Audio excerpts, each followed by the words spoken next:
Hello, and welcome to Mead Hall Gaming. I'm your host, Jay, and today we are going to be looking through some interesting new developments about what we might be progressing into, and potentially some new content that's going to be coming your way, hopefully in the next couple months, and stuff that we've been playing around with. But before I do that, I should probably introduce the team again. So first off, we have John. I'm Al. I'm Joe. Well, gents, ladies and gents, thank you for joining me today yet again for another round of crazy talk and interesting stuff. Hopefully, I mean, whatever hobby stuff we've been up to. Certainly, know some evidence is already on the table. Maybe. Thank you very much for joining us, and I think we should probably just get straight on to it, shall we? Yeah. So we shall move on to section 1 of today's show, which will be our Tanker Talk, coming up now.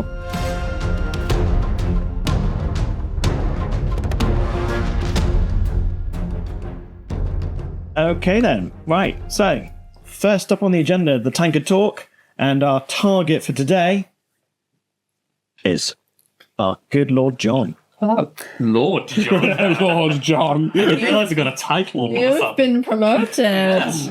Landed gentry, apparently. Yes. I have been doing some hobbying. There is some evidence that is around on the table. The Tau were a spur of I need to paint something that isn't Black Marines for a bit. And once I get bored of them, then I can move on to something else. Hopefully more Black Marines. Yeah, it's basically like a flip back and forth. But there is also, a section that's coming up, be fair to say, and, leading to a small update. Oh, a small, but impressively large. Almost epic. Almost epic of painting tiny things. I will say that at this moment in time, the all silver is where it's like 90% done with it just being all silver, which is the nice thing. The problem is that remaining 10% is going to be tiny hazard stripes. It's so diddy. I love it. I mean, by comparison to the Marines, it does kind of show just how big a Thunderhawk is. Oh, yeah. And, I mean, going outside of the sphere of Warhammer, I will say that there is an additional hobby that has been consuming my life. Because apparently I decided that just burning money in plastic wasn't enough. Mm-hmm. I decided to get into the cardboard crack. The cardboard crack? and Surely it's got to be something like cardboard sniff. Maybe. Either way, Magic the Gathering is a problem for me now. I finally found a card game that I can play, and now, admittedly, there's still an element of Warhammer in it, because I have Necrons that I can play with. Which gets around certain elements. But yeah. Very cool. Nice. So what have you actually done for said Tau then? I mean, I can see on the table a battle suit of some description. Yeah, so we've got the Commander in Cold Star, which is basically done. I've just got a couple of weapons. The body's done, it's going then through and doing all the weapons.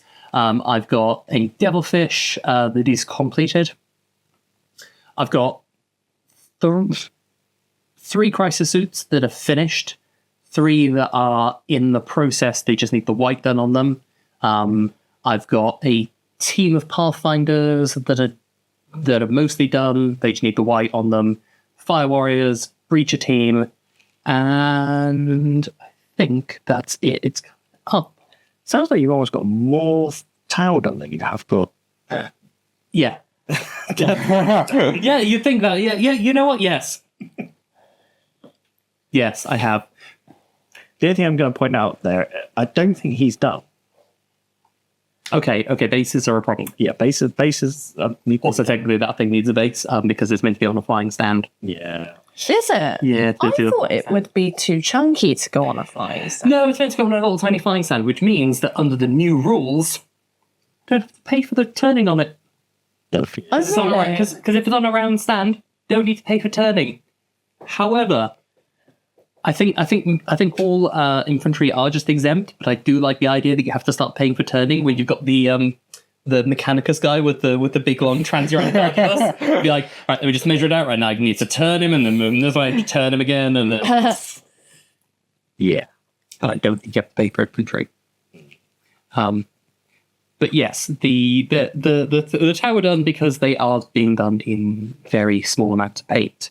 Deathwatch wise, I have 2 units done, and one of them you technically can't run if you're running Deathwatch. Oh, great. I think you might have dug your own grave with that one, Berg. Yeah, I've done my over with that one. It's fine. It's fine. They're going to be the Iron Warriors have now taken over, and I'm going to be enjoying painting them because they are decidedly quicker to paint. And Imperialis stuff is very nice, to be sure. Like it's a much quicker paint process to it. Slower if you decide that you're going to try and dry brush the entire army. But I learned that lesson very quickly. What possessed you to try that, John? Madness apparently. Madness and not wanting to have to sit in my room using my airbrush the entire time. And self-hatred, apparently. Oh, that comes with the territory of this. That's possibly a personality trait at this moment. Yeah. Nice. Very cool. I mean, I have to say, your painting is It's very impactful. up there. It's Very good. Very up there. Yeah.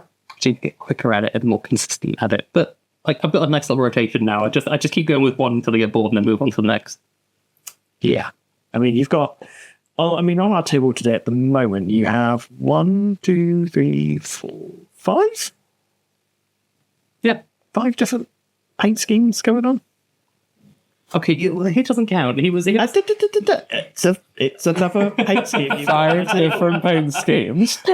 They're like Joe's 5 paints. Yeah. Good joke. Just 3 paint Joe, 5 scheme John. It's fine. I just have to run 5 different armies. It's fine. Joe, what? Those two have the same paint scheme. Look, you need to be careful because you just said 5 different armies, and you do not want to do an army of them.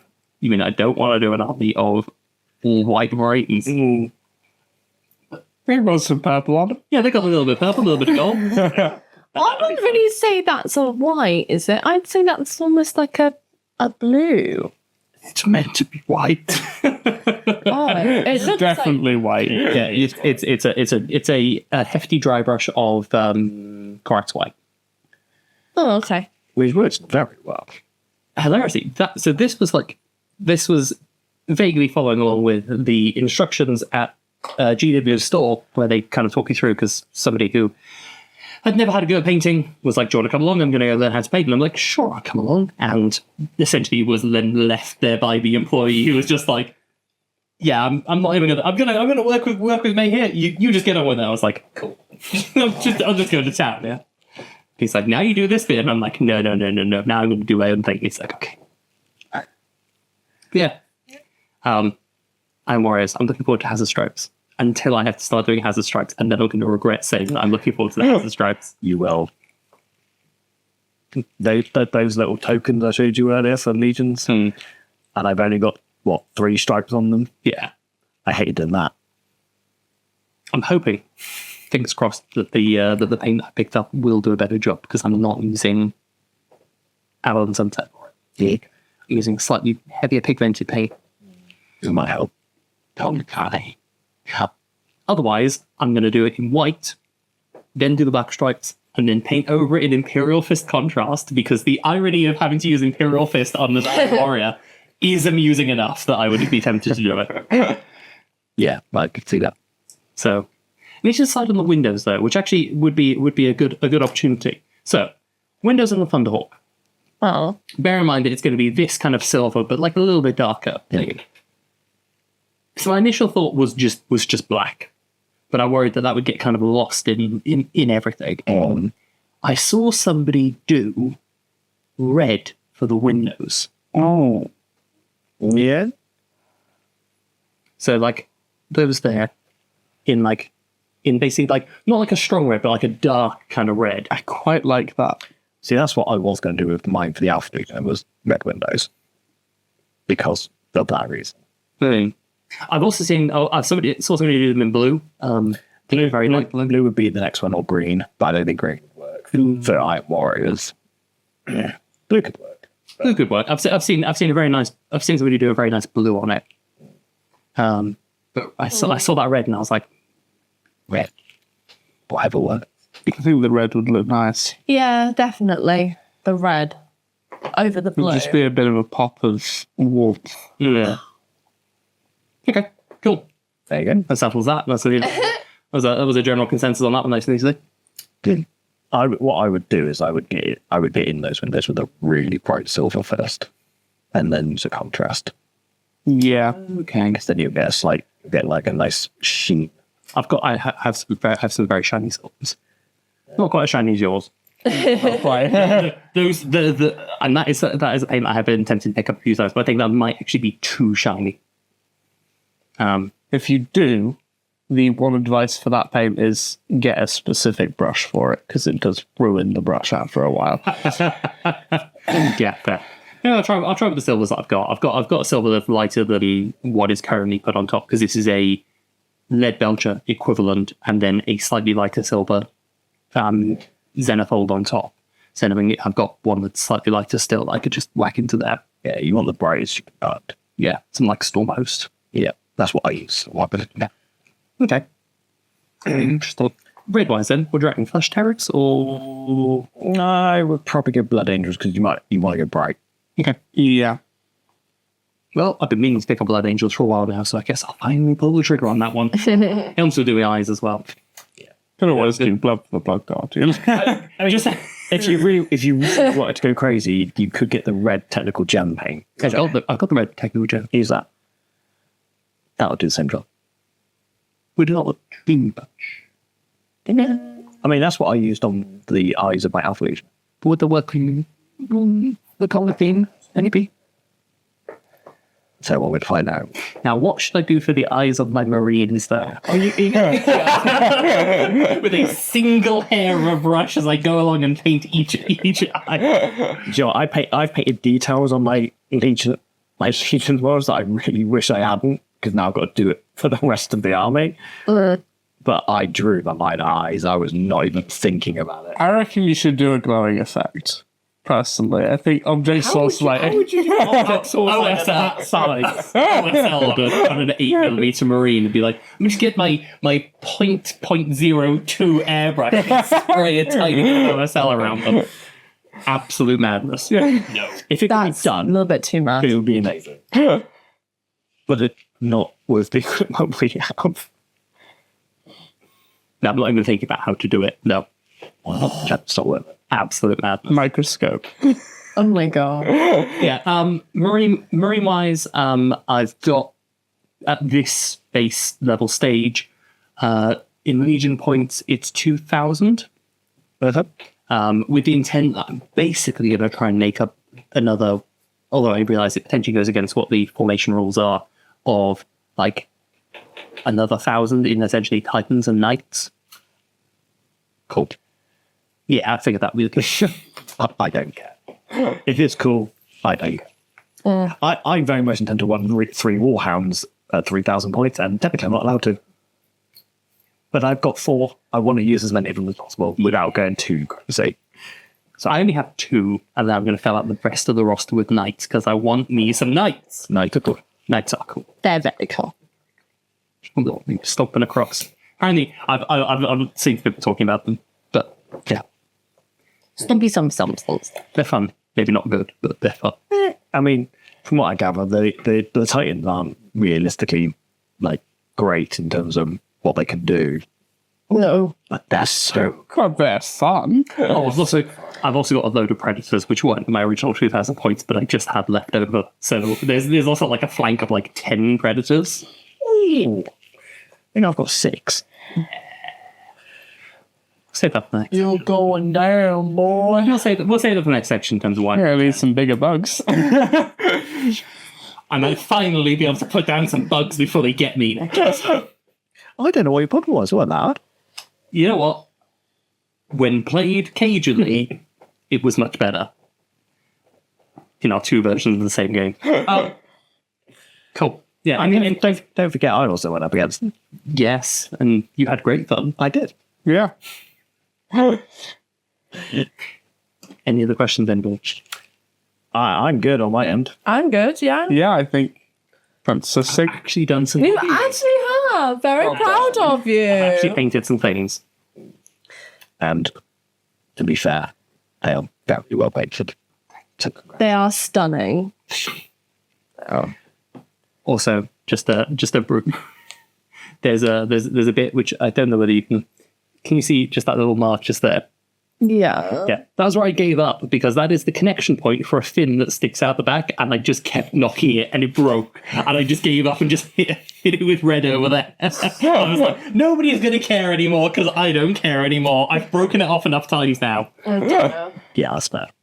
I was just sick and it's That's no different to when I paint stuff. If I make a mistake, I don't try to fix it. I just put blood on it. Yeah, that's fair. Just like, no, can't be bothered. You put blood over every mistake that you do, and It's a great way of hiding. Yeah. Mm-hmm. It just fixes it. Be like, blanket. yeah. Cool. All right, next step. Cool. right. Well, that's the end of Tagged Talk for today. So we shall move on to the main section of our show, in which we will be discussing the aforementioned epic.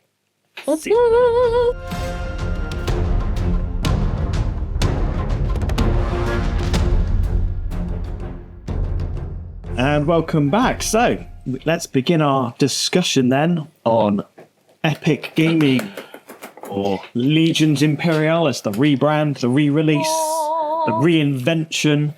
The Games Workshop release about a year ago almost? Was it less than a year now? Is it less than a year, or has it been a year? I think it's been a year. Must be roundabout. It's still relatively new, isn't Actually, it? I don't know if it is, because didn't it get announced at Warhammer Fest, which was around this time last year? I ain't got a clue. I think it might be less than a year. Right?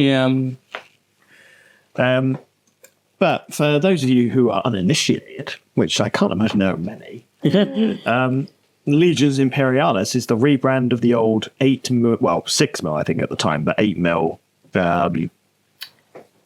miniature war game for Warhammer 40k at the time. This rebrand is heresy, so 30k as some people refer to it. Rebrand is heresy, I say. December, by the way. Really, was it that? Also, it's only it's a baby. Okay. It's a baby. It's only small. It's only little. We only started getting into it about a couple months ago, I think. Just when we started talking about it, and then immediately went out and bought stuff and printed stuff and played it. Yeah, one of You us mean went you out did? and bought 2 boxes worth. No, I Jamie bought one box, and then a month later I bought a second box. No, one of us didn't go out. One of us cancelled a big order of Drukari things and bought it online immediately. I think that was on the day that we started talking about it. Yeah. We went to Taunton, and That was a month later. yes, we came back Just in my defence. with a second Imperialis box. Look, they're really nice models. How beautiful. They are. And it basically, I bought an entire army In 2 boxes. in 2 boxes, Yeah. which then leaves me free to make another army. Just do boom, expand that one. Depends how I do it. But yes, Epic. Or Legions Imperialis. Epic, Legions Imperialis, however you'd like to phrase it. Legions Epic. I think there needs to be a distinction because there is still a very big community around Epic 40k playing primarily Epic Armageddon, which was the last edition before it stopped. Yeah. Which is not what we're playing, but we're taking some elements from it as well. Yeah, so our kind of approach to it really isn't to play Legions in its purest sense. We played this bog standard Legions game. I think we did make a couple of little adjustments based on some playtesting me and Els had done. Yeah. We've done quite a few. We've done a couple of games, actually. I think we've done 3 or 4. Yeah, we've done 3 or 4, and then you guys have also been over and done a game with me as Referee. referee and arbiter. And Well, I mean, what is the conclusion in terms of the rules set? It's great fun. It's quicker than 40k. It's more engaging for me, personally. I'd love to have this punctuated with claps, but the audio will just massively spike. But alternating activations. Yeah. So nice, and I wish every game of 40k had it. Yeah. Sorry, every game of things within the Warhammer universe had alternating activations. Kill Team has it. Like, every game that isn't the big two, like Age of Sigmar and 10th, don't have alternating activations. They would be better for it. I don't think anyone would disagree with that. I think that's the reason why games of 40k do take so long, is because you take your entire turn and then it's the next person's. I think it's not that they because our game wasn't too much like longer or shorter than a regular game of 40k, but it felt a lot shorter. It went a lot smoother, yeah. You don't have somebody take an entire turn doing every phase that they're doing whilst you sit there and go, Yeah. Oh, you've killed my unit. You've killed my unit. Oh, no, you charged my unit. Oh, no, you're doing all this. be like, okay, we get to the shooting phase, right? I'm going to just roll to defend. Or we get to, and like, another thing that I really like about the rule set, potentially, so like, I don't know entirely where I sit on it. I think there are versions around it, but from that rule set, I like the lack of stratagems, which is weird, but it just means that there isn't oh, I'm going to do an action. Do you want to do something in response to it? No. And then like that back and forth that you kind of constantly have to have of go, oh, I was going to do this thing. Oh, should I wait? Because you might do this thing. It's like, I know what you're going to, like, I know what's going to happen before it's kind of going to happen. Yeah. I think one element of the lack of the stratagems thing and the lack or the introduction of the alternative activation is going to be quite handy for, not to sound too big-headed here, for when you guys play against me, because the way I like my games and structure my strategies is always very much pull you into a trap and then annihilate you in one big hit. Yeah. Which is very easy for me to pull off in 40k, because all I have to do is make sure I play the right way on one particular turn, and then I can dump everything on you in one go and just win outright. Yeah. Not to suggest about an entirely different system what we're talking for this one, but just as a thing that I have been saying about stratagems. And again, I probably need to do some reading around the rules of this. I quite like what they're doing in Age of Sigmar 4th, where they don't have stratagems. Have you seen the battle tactics system that they've got? No, I'm not. I don't think it has me. It's on Playo. They've been doing some flipping heads against it. I've watched it. Your secondary objectives, you can choose to, do I want to get the points for this, or do I burn it for essentially a stratagem? So you have the same set of stratagems, and you can be like, I can guarantee I'm not going to get the second objective, but now I can make my unit do an extra charge. Or something like that. Like there's like and it's the same collective pool, so you know what you're both doing the same one. But that was just like an interesting way of taking stratagems. Yeah, I mean, I have to say, I've always quite liked the stratagems idea when it first came out and all the way through, really. I can appreciate why people don't. I quite like it.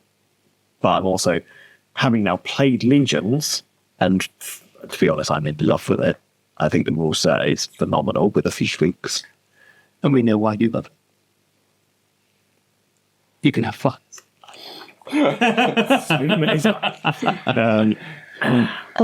I don't miss the fact that stratagems aren't in it. Yeah, I think because streamlining the stratagems was a good idea for 10th, because I think it does take away some of that. Okay, we've got loads of stratagems that kind of do the same, but a slightly different way. But also, it does... It's one of those things that maybe doesn't feel like it quite fits in the scale as much. I think the other thing, kind of in general from a Legion's perspective, at least from the game that we've played, is it didn't ever feel like a game where you can absolutely snowball. No, victory. Yeah, which kind of goes back to what I made earlier. Really, is that you can't just one punch someone and you game over. Yeah, Or I'm sure you can, but it's much harder. To Yeah. set up, much harder. you've got to be. And your opponent has a chance to react to it. You know, I could suddenly go, right, bang. You can suddenly see all these things coming in. And you're like, hang on, I know what you're up to now. Yeah. And react to it. Yeah, Right. which is quite nice as well. With taking out units before they've had a chance to act and things. That's a fun sort of thing. It doesn't feel cheap the way it does in 40k, because in 40k it feels like you haven't even had a chance to play your turn yet. In Legions, it's like, I haven't chose to shoot with this, and then I'm being paid, you're paying the price for not acting earlier with it. It also feels quite hard to wipe a unit. Yeah. Generally, most units aren't very good at just wiping each other out unless you're targeting something that is significantly lower scale than you. Yeah. Like a Titan will very easily just slaughter an entire infantry unit. Yeah. But you're then firing a Titan into an infantry unit, Yeah. which tactically is actually quite sound. But it doesn't feel sound when you're talking about a Titan. You want to fire them at the other Titans. Yeah. And I think that comes down to the almost blanket rule they've got of not being able to split fire for the most part. Yeah. There are some things that you can split fire, Exactly, Titan got one of them. but not being able to be like, okay, well, I'm going to fire these at them, I'm going to fire these at them. Yeah, and that is quite good. But when you get an infantry engagement, you can shoot each other for ages. I mean, when one of our games we had an infantry unit in one building, an infantry unit in another building. The buildings were close enough that we could shoot across the street. Yeah. They sat there and shot each other for 4 turns Yeah. They just sat there. because they couldn't kill each other. No, they were just sat there. Which, in reality, in a realistic sense, I mean, 2 military units fighting each other across buildings, I'm going to do a lot of damage to each other. Yeah. No.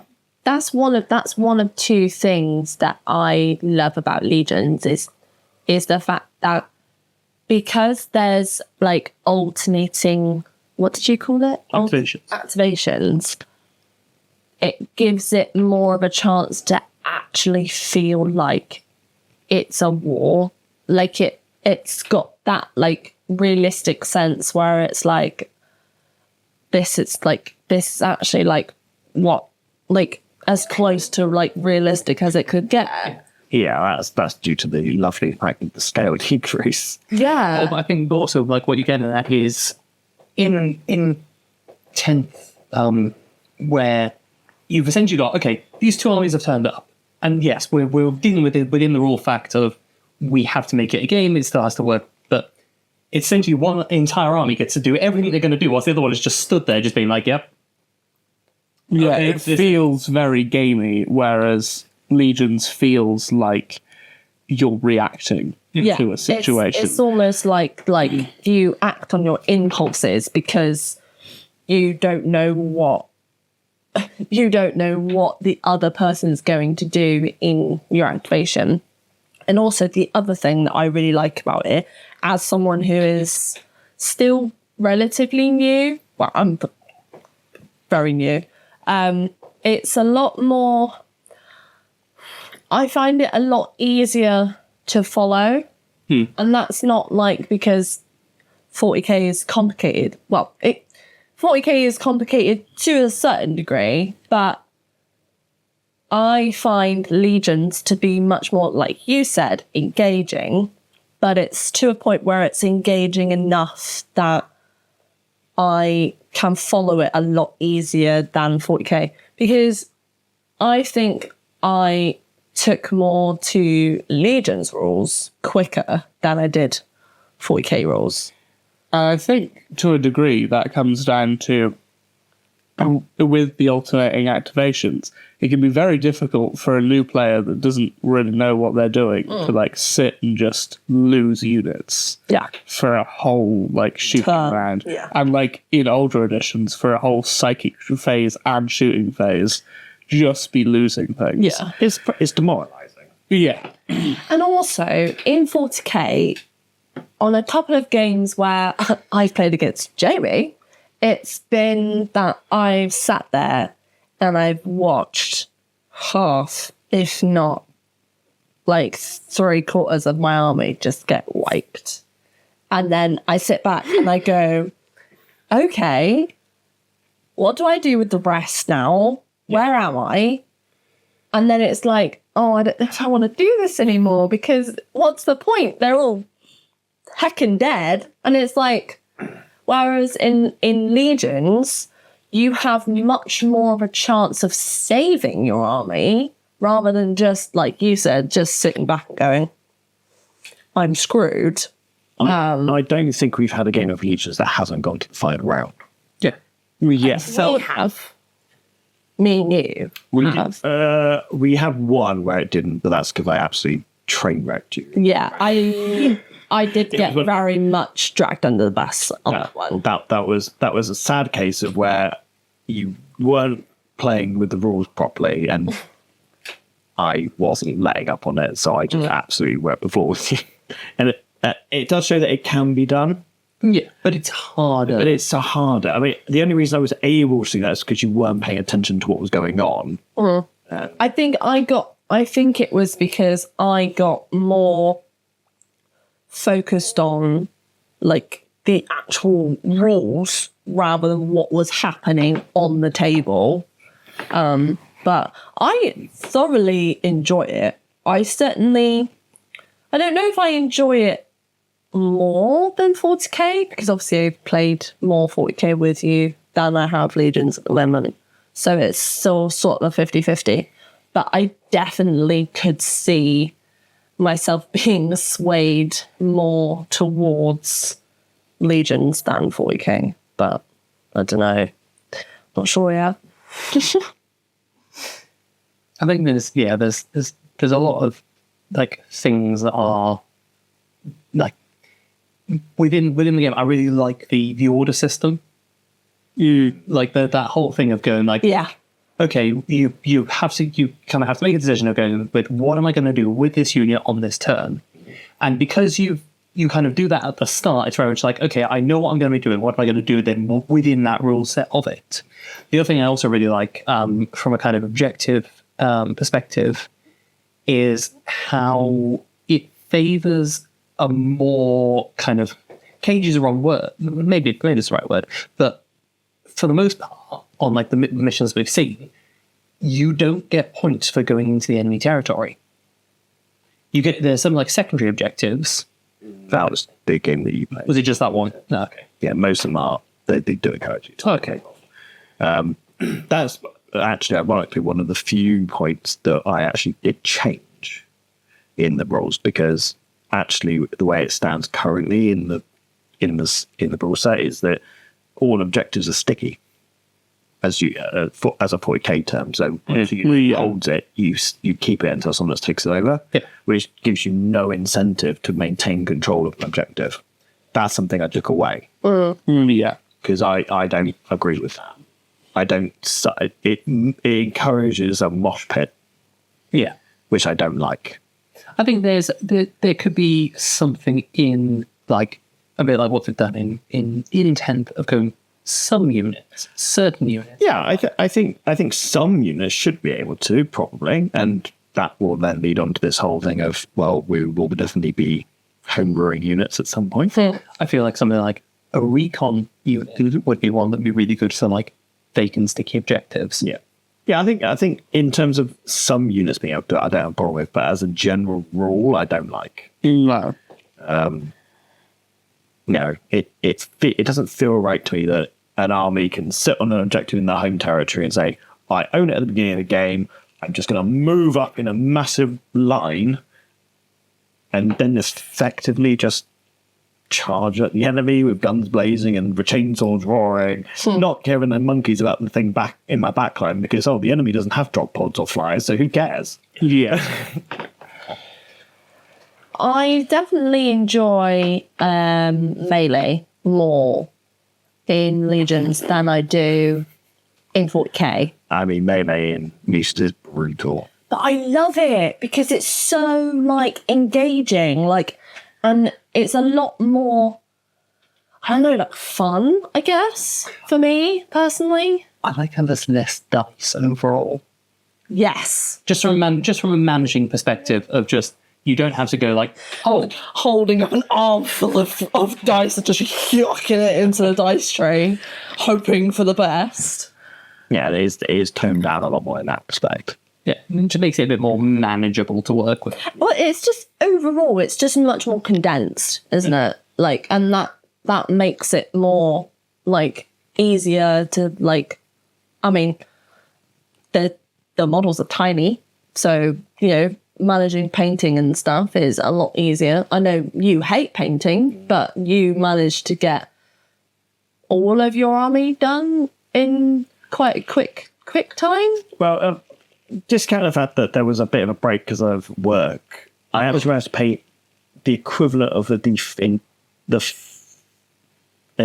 release box. So, an auxiliary army, a space marine army, and 2 warhounds in the space of about 3 days. Yeah. That is pretty good going. That's good. You would never get that lucky with 40k models unless you did a show. I mean, I painted all of the tanks on one of the nights I finished work. Yeah. And when I got home, have food, down the shower, come in, sat down, painted the tanks in one sitting. And they're beautiful.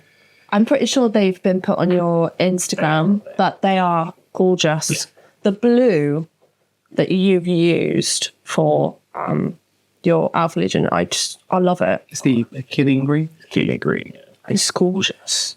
And with them specifically as well, I've done 2 different styles of painting as well. So the Space Marines are non-metallic, whereas the vehicles are metallic. So they've got different undercoats, which actually makes them stand out a little bit from each other. And you've got cute little Legion Rusters tanks that I absolutely adore. They're so tiny. Surprisingly tough as well. Oh, they are. And I think, when was it? I think one of our games, I had 1 Legion Rust tank left, and he just would not die. Jamie was like, why is he still here? I mean, to be fair, Legion Rusters in our game, They were pretty solid. Yeah. Legion Rusters in Alcador, the Imperial, the Guards tanks are very good. The Auxiliary is very good. The Auxiliary, actually, yeah. They are phenomenal. I think they're actually surprisingly fun. It's almost like the system Legions was actually built on the Space Marines as per usual. Yeah. And the Guard were kind of like the secondary thing. Ironically, you get more of them, though. Yeah. You actually get more points worth. It's because you're expected to be running more Guard. Yeah. But the Guard themselves are actually really strong. They're really good. And they're actually quite fun. How do you guys feel about Titans? I love destroying buildings. Me too. So fun. But in my opinion, it's the only thing I like about using Titans. But I'm not a fan. Overall, in general, not a fan of them anyway. Because obviously 40k, they're just large chunks of metal that you very rarely put on a table anyway. They're kind of just like a piece. But I don't know. I don't rate them. Knights, however, I would love to run in Legions, but I just don't rate Titans at all, apart from the fact that they can destroy buildings. Yeah. I love the Titans. I love the Titans. I know you do. I love them for the epic nature of them. Yeah. The reality is, are they very good? Realistically, probably not. But they are epic. But if you get a chance to run a side Titan, you're going to run a side Titan. Yeah. But I also think they kind of do exactly what they're meant to do. They are distraction counterfaces. They're distraction counterfaces, and also when you look at like Horus Heresy, they never when they employ Titans as this is a flex that we're doing on this planet that doesn't have anything to counter it. And then as soon as they run into marine combat, Titans are suddenly not that great against each other. And I feel like it's quite nice that they have that feel of like, yeah, when you use it on some infantry, they're gone. But actually, against each other, they're pretty evenly matched. Yeah, you do get this idea of like a Titan duel almost if you go Titan v Titan. Yeah. Although it does take a longer weapon. Just as like a thing, just as a thought for what would be maybe potentially interesting as a like, because and the E is already there, but the things like I think it's the conversion beamer and things like that. Just having like essentially collateral. Like if you're in the middle of like two Titans fighting, it's going to be bad for you to be there. That is, I think I would love Titan weapons to be templated. Most of them are once you get beyond the Warhand. In that case, I'm quite. I have been looking at some that are bigger. So the one that I was looking at was I think you actually got to go bigger than Reaver because it's only the volcano cannon volcano cannon, quake cannon, Probably.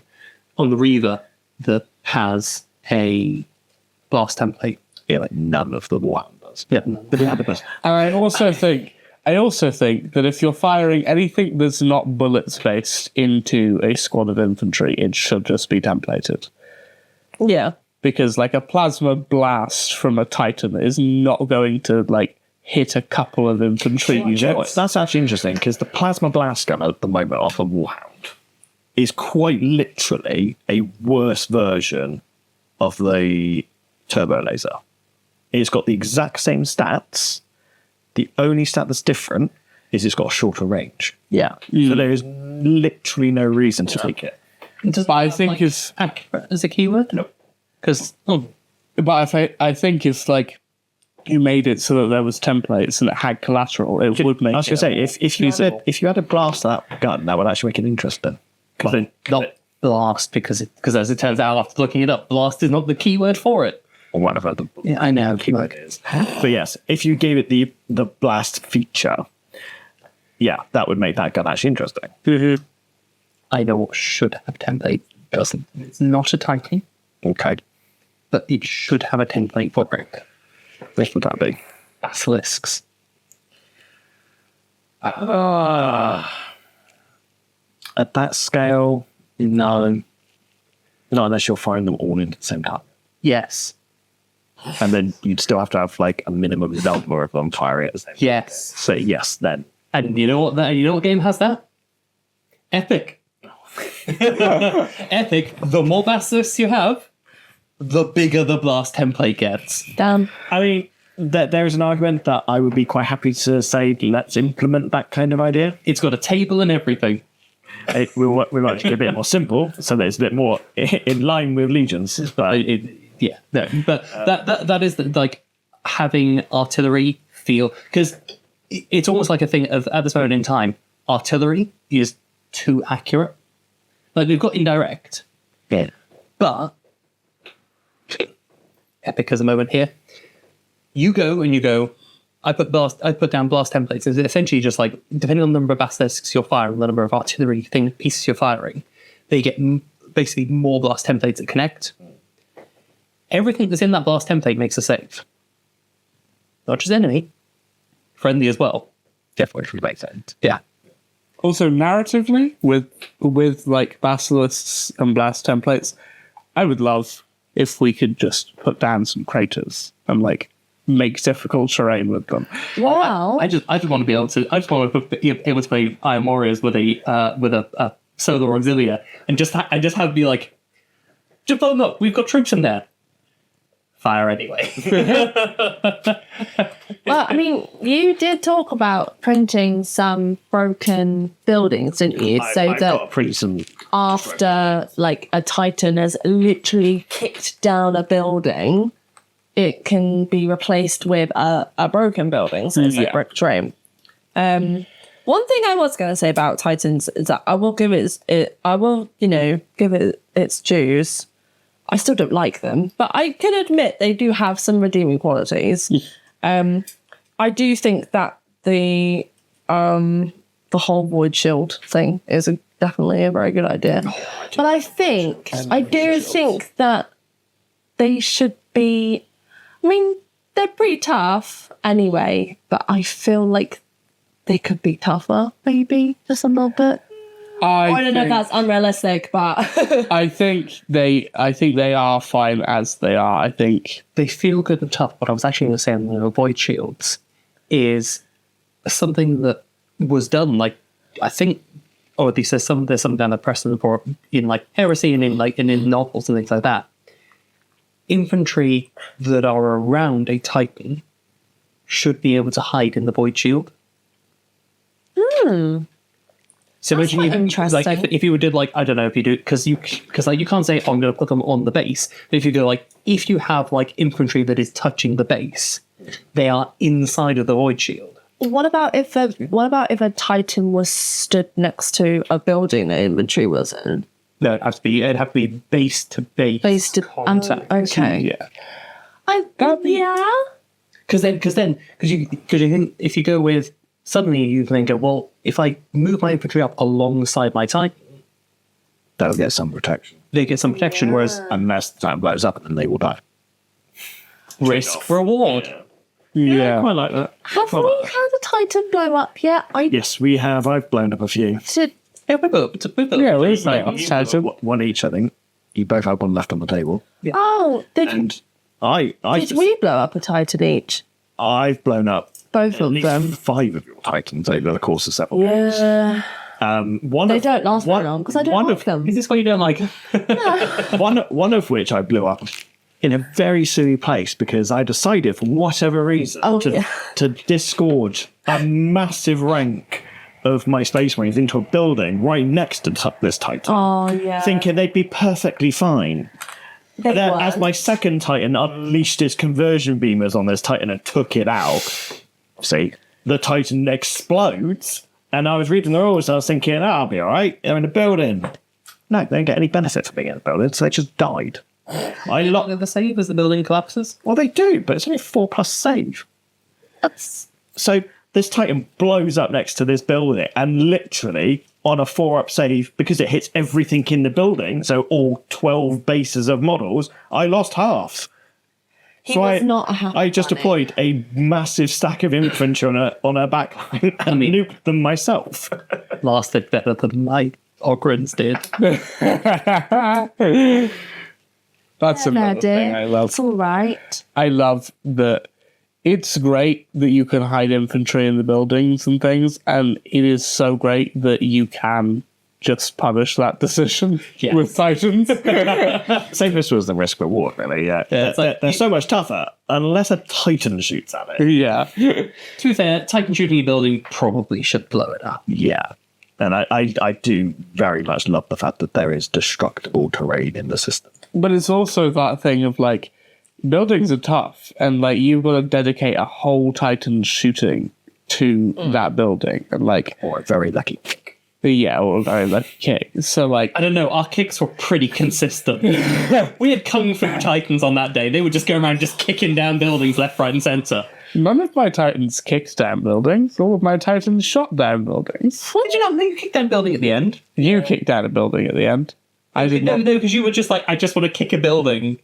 You were next to a building and you were like, I'm just going to kick a building for the Well, sake of it. maybe I can't. We were just kicking buildings for the sake of it. But Yeah, yeah, because it's a free action, isn't it? So free action to building. Yeah, the building had nothing in it, and Joe just wanted to knock it over. Mine was a tactical decision. I realised after I declared it. I was like, I'm going to kick down this building. Why?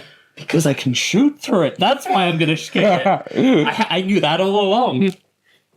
Yeah, it does lead to some truly epic moments. Yes. And it's very nice as well that you can set things up a little bit nicer. Like for example, the idea of like, oh, you're hiding behind a building, blast it with a Titan, and then free it up for somebody else to shoot behind. Like, one thing that is quite fun about the Titans as well is the whole like the trading shots with Titans as well, as you can literally hide behind buildings like you would in 40k with Space Marine. You can literally have them tucking in buildings and firing around the corner. I just love the idea that these Titans are basically just Space Marines hiding behind buildings, but on such a massive scale. Like, and I love flyers at this scale. fighters are So good at this scale. They are good fun. Them coming in, shooting, leaving, that is exactly how I want them to play. No, I played against them. They're not fun at this scale. I don't like them. They were absolute bull. But you know what I do want us to implement? Sure, no stratagems, but I do want us to have orbital bombardments. it could be a thing. And we've already, obviously, I mean, in terms of what the game already offers, we have already implemented some small changes, and we've already committed one new unit to the game as well. Yes. Which I have to say, I think went down reasonably well. Yeah, you know, Taste games. it felt, I mean, we played it, I don't know how many times you guys played it. We've played it twice. Yeah. And you played it once. So just to clarify, we basically, I really wanted a Thunderhawk, couldn't get access to one, so I 3D printed a Stormbird instead and thought, do you know what, I might make some rules for it as well. Because I was originally going to run it as a Thunderhawk, but I thought, do you know what, why not? The SoCal Stormbird is very cool. The SoCal is amazing anyway, I've always loved it. And the rules are nice enough and structured in the right way. I think it's quite easy to make a new unit. So I think I was able to quite effectively create a stat line for it that made sense and was pointed roughly about right. Yeah. Didn't feel too tough. Doesn't do too much damage. Yeah. Because you don't have to take into account like abilities and things. It's It's special. you are just taking into account. I mean, there are. The base. What it was, there's not like in 10, like every unit has their like special rules section. There's no unique. So it's fairly easy to sort of implement it. And it felt very balanced. Yeah. It's like looking through all the Tyranid stuff that's in that book. It all feels fairly balanced with what we've already sort of done. Well, if we're going to start talking about stuff that we are going to be adding on, Yeah, okay, that's fair. unless you've got a point that's more related to the core game first. What do I think? I thought I was going to say about the core game. No, I think I don't think there was anything else. Mine was going to be about things I wanted to add. So. Okay, well, let's cap this off then. It's like a little section header. So our overview of the core game of Legions Imperialis, epic gaming, 8mm war games. Where do we stand? We are. I mean, I'll tell you right now, I am right up here. This is the game that I'm interested in. Quite frankly, I could potentially see myself preferring this to 40k. It is that good. Yeah, I'm certainly on the way with. I don't know about preferring, but What if you 8mm for sisters, though? Okay, there we go. I prefer it. Yeah. Yeah, easily. Warhound giant wolves. oh, John, don't tempt me. So the Titans, it's really big wolves. Oh my gosh, can you imagine? And then instead of knights, it's tiny wolves. Okay, before we get a bit too crazy. But yes, I'm with you. I have had the opportunity. I've only done it once, but I've had the opportunity to play like Epic Armageddon, which is a similar but different game. There's some things from Epic which I'd be interested to see how they could potentially come across. So like there's things in Epic where you can essentially try and push your luck and double activate. Yeah. Where rather than going with alternating, so Epic is alternating, but there is a system in place where you can go, I want to try and push my luck and activate again before you, which then has a penalty if you. It's essentially a roll, and if you fail it, then you suffer a penalty. Okay. But you can only do that once. Oh, okay. So you get one go at it, and if you push your luck, then you essentially I can't remember exactly what the negatives are, but there's also a lot of units that are coming that are in Epic, which I feel like would also in Epic Armageddon, which I feel like would work across it to here. Well, let's build on this idea then. So we're really happy with the game as it is. So I think all of us are certainly leaning and potentially in there to say that this could be the game of choice almost. It makes it. It feels like a war game. That was what I was trying to say. Yeah, like it feels like so. Kill Team, like I played a lot of Kill Team. Kill Team feels very much like a like you're a small group fighting a small group. Legions Epic feels like you are an army fighting an army. Warhammer in general, the 10th edition, or they're in this weird kind of middle ground where they're not quite big enough to be an army, but they're not quite small enough to be a skirmish. You kind of like I'd almost like rather have in general, kind of like 10th, the idea of 10th, everything cost a bit more, be a bit more powerful, and just have it as a smaller scale fight. But they won't sell as many. They won't sell as many models. There's various elements to it, but like if Legions feels like you are fighting with an army. Yeah. I think. Go on. Sorry, I was just going to say one other thing I didn't think I'd like, but I really quite like. The direction of the vehicles is important. Yes, that's massive. Where you can be like, I'm gonna like I've got something fast, I can get around the back and I can shoot them in the back, and suddenly they're weaker.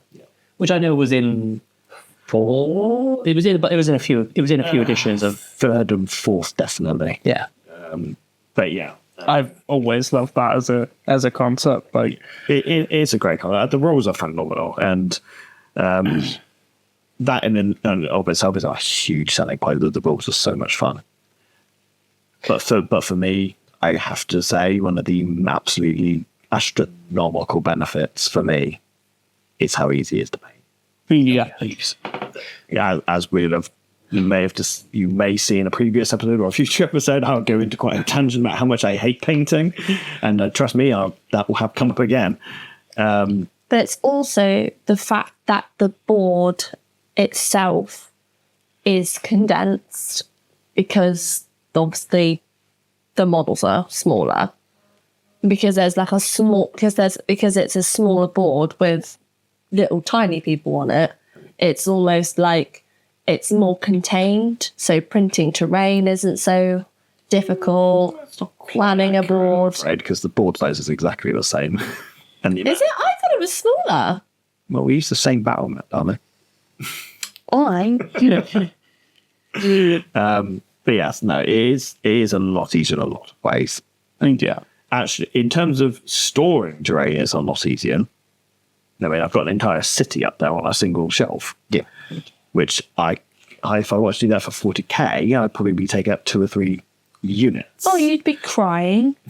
Yeah. I wouldn't be crying because I've always wanted that. But actually, with Epic, I can actually do that. You can feasibly do that without having a massive studio space. Bridge map. That's on my digital. I know. Don't worry. I always want to do the bridge map, and with Epic, I have a opportunity to actually achieve that dream. Bridge map with destructible struts. I believe that is a given. And we will be blowing up bridges immediately. Hell yeah. Yes, and I've even got ideas to how you might have like special units that allow you to make 2 bridges if you destroy them. Yes. So you can imagine like a Thunderhawk dropping in and just dropping a bridge in place and disappearing. Slap a unit where you can like wait till they're on the bridge and then blow it up. Yeah, all things that we will be doing, especially if our reports and stuff go well with that one. That will be definitely something we want to invest in. Yeah. So with the actual core game we were happy with and the system and all that lot, there are things that we do want to add or change. And we've already made a couple of little changes that we've kind of already alluded to, like removing the sticky objective part. We did make a small change to the way falling back works, because the way falling back currently works is you double move straight off the board. And when I say straight off the board, I mean the majority of the time you are just double moving straight off the board. Off the board. Which kind of, to me, kind of defeats the point of having a retreating move if you're just retreating straight off the board. Yeah. So, yeah, I like them going back. I just don't like them going back straight off. Yeah, so we've reduced that to just your normal move. Gives you a chance to recover. And if they don't recover and they continue falling back, And then It's that's too- the way it's too harsh, that's the way isn't it? that's the way it should be. But you should have the opportunity to rally. Yeah. It's quite rare for that to happen with the way it's currently set up. I think it would only really work if you were doing like short edge deployment where the board would be so much longer. Yeah, and you'd also have to be quite far up the board before you start wearing off. So, yeah. So that's the two main ones I think I changed. I can't remember if there was anything else I changed off the top of my head. Not that I can think of. That was the only one I got written down there. Yeah. We've added, obviously, one unit already. Yep, which is the Stormbird. We've got ideas for more units we'd like to add to the game.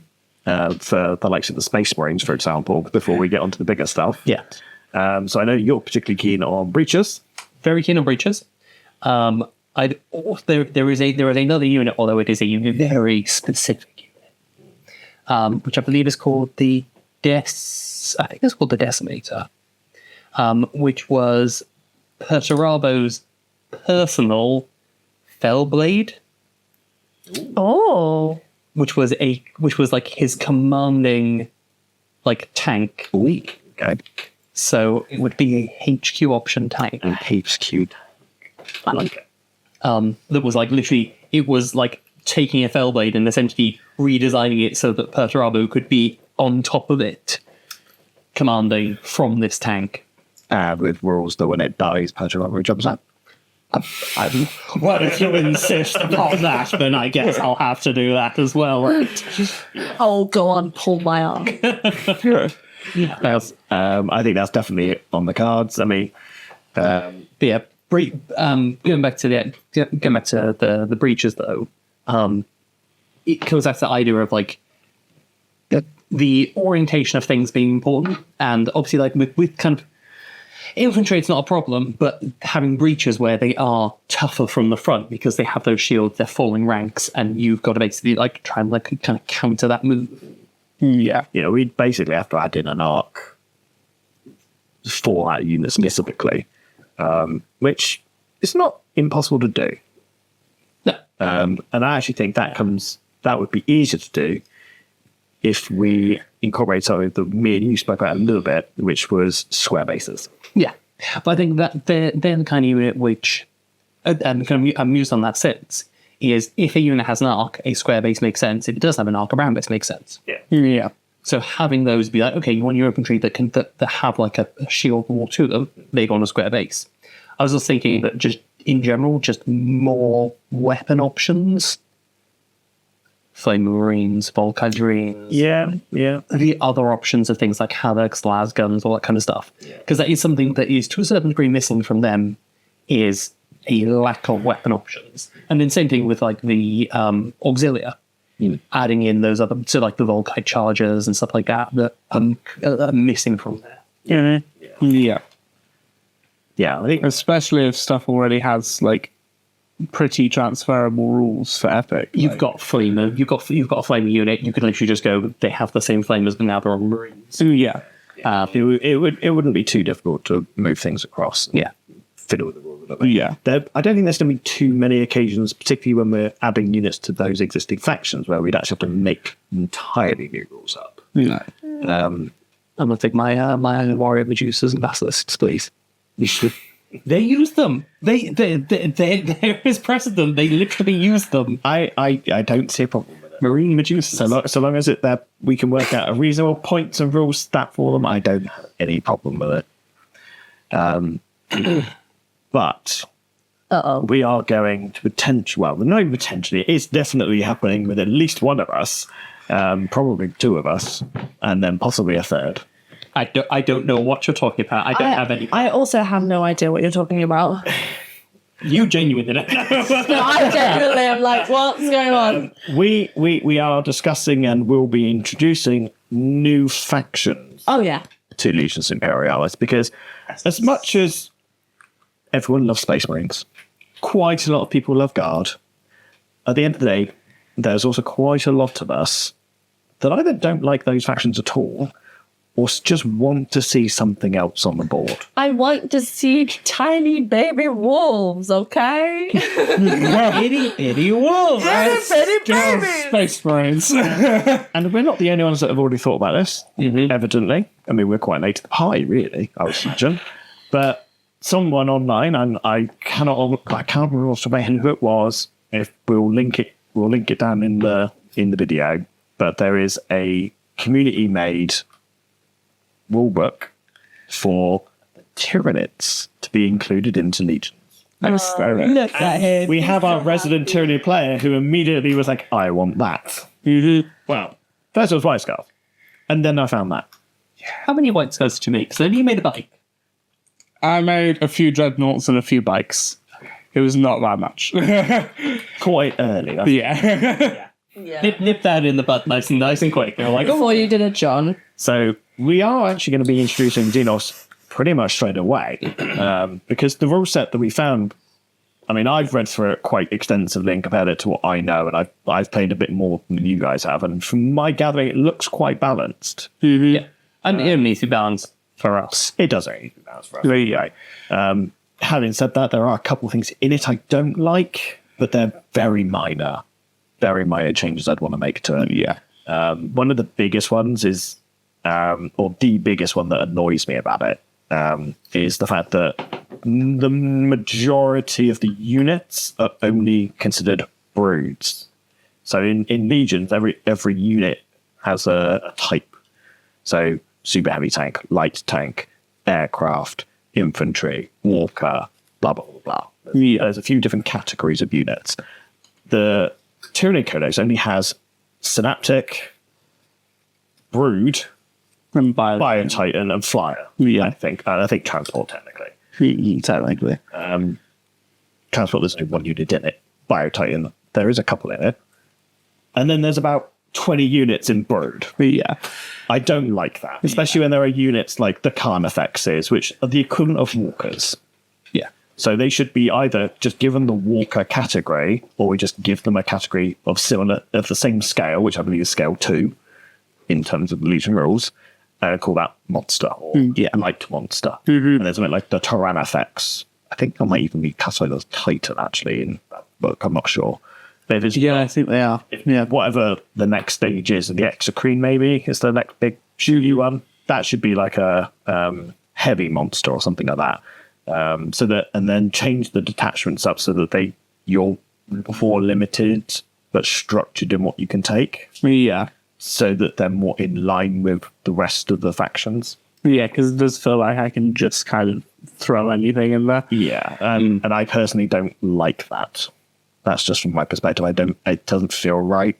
I do think it would be nice, because then having a little bit more specificity will give it like more ways to play. Like having a detachment that's like more focused around like lictors, almost like it is in 40k. That's like you've got the different focuses of the different factions. And that was the other rule actually we were talking about changing. Actually, was that we were going to break the Legion lock on some of the rules. That was the other one. Yeah. What's a Legion lock?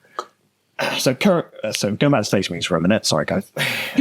So the Space Marines actually have a list of special rules they can take. The Imperial Guard or the Auxiliary can only have one, and that's the rule they get. But the Space Marines each have their own Legion rule, and obviously they're locked to their Legion.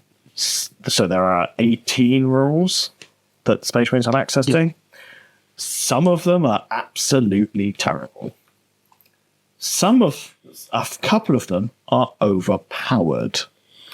But there is a set in there that feel nice and balanced. And there's enough in there that what I propose that we do is we treat the Legion rules a bit like the detachment system from 40k. Is we just disconnect them from the individual legions and just call these, Legion tactics. And any Legion can take any set of tactics per game, so that you can run an Iron Warriors melee rush, or you can run an Alpha Legion artillery company or something like that. Yeah, so it'd be the detachment takes that rule set. Yes. Yeah. So still, it's essentially the same system, but we just don't have to paint them up in the colours that they are. Yeah, basically. That'd be quite nice, I think, because then that transfers quite nicely over to having different tactics for different detachments. That's Yeah. yeah. So that's the only minor change, really. But yes, go back to where we were with the Tyranids. So, I don't think other than the change to broods and stuff like that, I don't think there's much I would want to change. I think they look all right. So without play testing them, I couldn't make any comment. Yeah, I mean, I'd like some bigger bugs. Are there any more bigger bugs in the lore that we could add? There are plenty. Oh, Yeah. Because I mean, Epic included things like the Dominatrix was a big Well, one. the Dominatrix is in yep, is in there. But yeah, there is bigger ones that are. I mean, just put an X on the end of a word that sounds vaguely menacing. Yeah. Well, I mean, thankfully with Tyranids, you can kind of do what you want. Yeah. Big bug. And to be fair, I don't think the Hierophants are actually that large in scale, are they? No, they are about sort of. Just, if I remember right from looking at the model at Warhammer, it wasn't any bigger than a Warhammer. No. If anything, I thought it was smaller. Yeah, no, it's the same. They are considered Biotitans, which are not super heavy. So, they're below super heavy. They're the equivalent of the Scout Titan. Yeah, essentially. So yeah, I'd be quite happy to see some proper Tyranid Titans, which would be quite cool when, we come up with, or when someone buys some bigger Titans, or when we add bigger things to the game. Because they have the whole, the Norn creatures as well, with the Norn Queen and everything. The Norn Queen doesn't ever fight, though, does she? No, but her, various different, hierarchy ones do. Just literally, simplest answer, take the Norn Emissary model and just slap it on the table. That's how big the Norn Emissary should have been. Yeah. And just be like, this is my unit. Do you know what? I actually don't mind that I did. We looked at, you saw the picture of the Norn Emissary and you were expecting something to be, that thing looked like it should have been. It's like, to be fair, I don't have any problem with that. I like that idea. Yeah. Just get the Norn Emissary. Yeah. Because it's just not actually, because it's not actually that big in terms of 40k anyway. No. So it would. Well, it's not even considered a Titan. No, it's not. it's the same size as a knight, isn't it? No, it's not. It's smaller. It's about half the size of a knight. Yeah. And you've got the one with the big grappling hook things and lead, which you could just shift the rolls. In fairness, in epic scale, would put it to the equivalent of a warlord. Mm-hmm. So that could be a really, really easy fix to say, I want a big Tyranid Titan. There's a kit right there. Yeah. And it's the equivalent of the warlord. Just literally just take the Tyranid kits and just put them on the table and be like, yeah, they just made a really big one. Yeah. Yeah.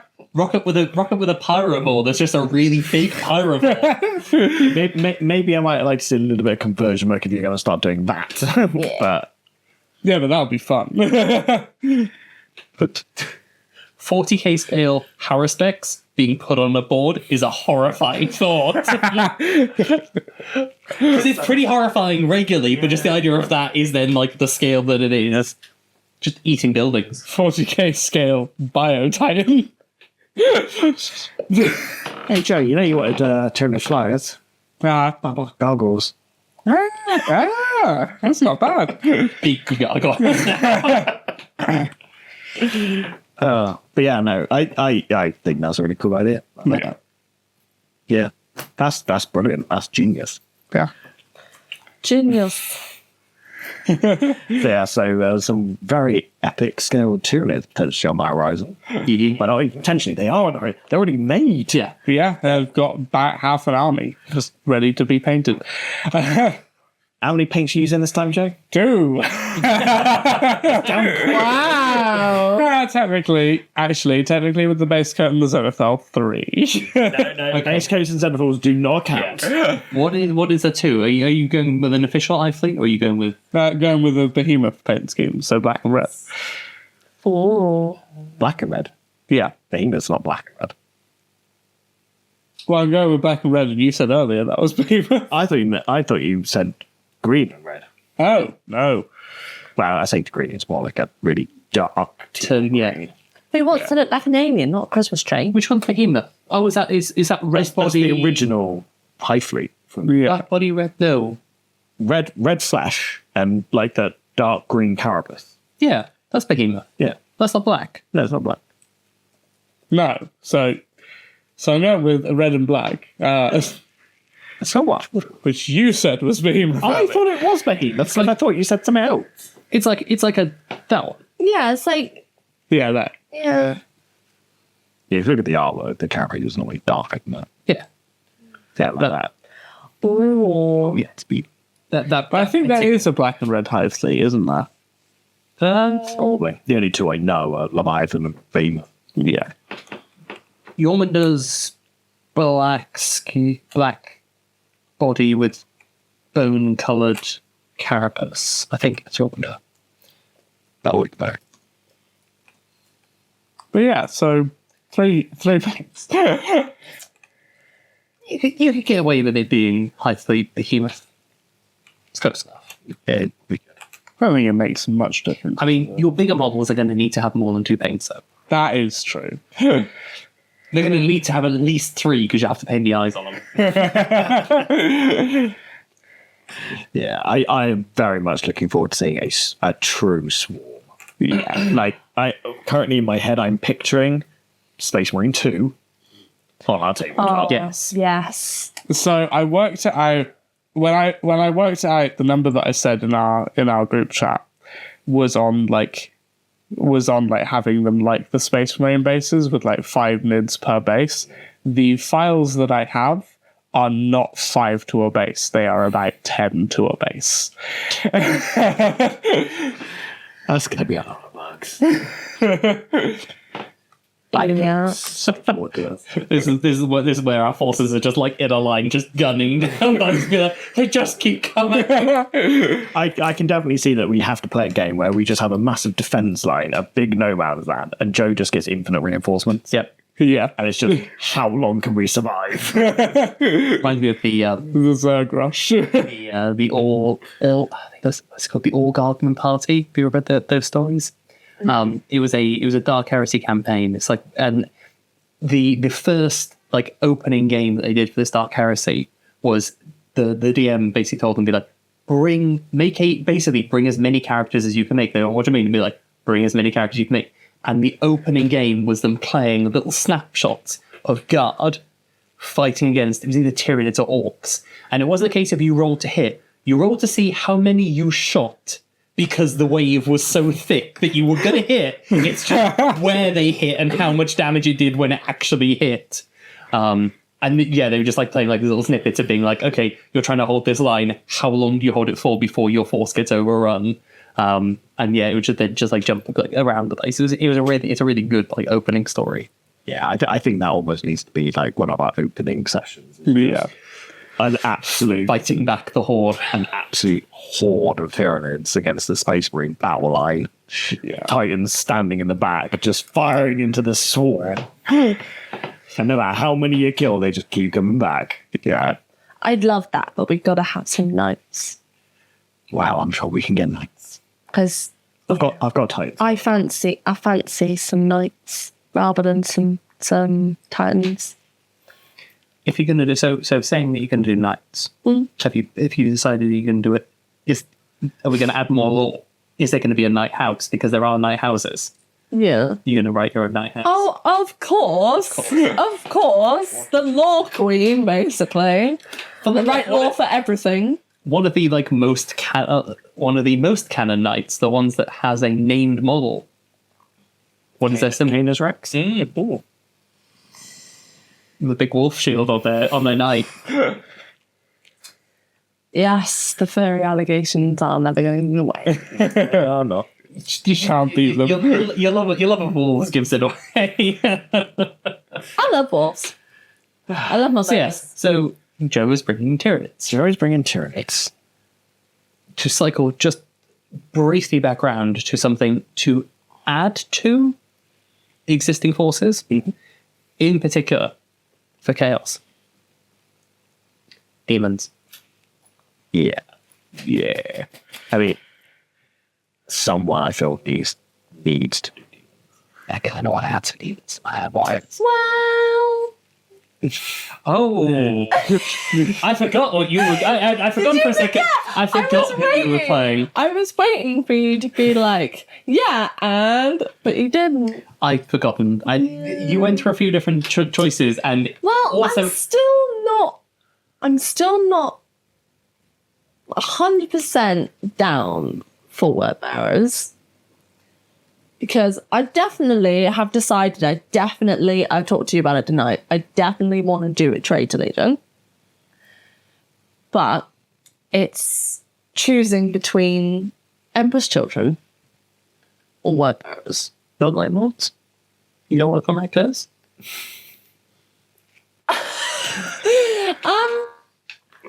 I love him, but I just those two are the big traitors for me that I like most, and I also am more informed about them than I am Night Lords. That's fair. Yeah, I think if you want to look at it in terms of what you can add, then Emperor's Children gives you a good excuse to do some more human-based factions because they work quite well. True. You could go down the demon route, but then you're very much locked into Stylish demons. Whereas if you did word bearers, you do have then the option to basically run the entire demons line. And I've never done that before in even in 40k. I've always just done like normal space, well, not normal space marines, but you know what I mean. It would be a challenge for me as well, I think. And I think that kind of is a little bit of an incentive for me, like something new. Crazy paint. Oh yeah, blood for the blood god. I was also just thinking in a similar vein to the Norn Emissary. I had the same thought as well. What's that? Using some 40k models to represent giant demons. You're like a bloodletter, and you're just like, that's my big bloodletter. Yeah, because even more so than Tyranids, demons can just be cute. Yeah, I mean, there's artwork, official artwork of literally Titan-sized demons. I mean, yeah. So I have to put some photos up. that's again some more really big, epic monsters that we can add into the game that would just look impressive. And I feel like we need monsters. That means you wouldn't have to have Titans because you just bring Titan demons. Thank God. Yeah. No, I'm just thinking of the idea of you just slap down a grey and clean one on the table. I mean, Great and Two, and that must be the equivalent. How big is that? It's probably about. Is he bigger? How big is he? He's blooming huge. He's like, Is he? I don't know how big he is. he's like this. Is he like knight size? Is he smaller, larger? He's huge. About 105 millimeters tall. I need to. What is that in Need a inches? comparison. That's him next to Magnus. I mean, Mags is pretty huge. Wow, yeah, that would... Magnus is about as tall as a knight. Yeah. I know that. Let's get the idea. He's on a 130 millimeter base. Nice. How small are Space Marines? I think that's about the same size What, in 10th edition? as the Warlord. in Epic. Well, the oval flying base is 120 now. Yeah, I'm just trying to think in scale of like the Legions Titans, what kind of scale that would be? Because I'm trying to think if that's the same base size as the I'll look that up in a second. Warmaster. In answer to your question now, you do 5 Marines to a 25mm base. So that thing would be humongous. Yes. What's the biggest Titan? Is the Warmaster.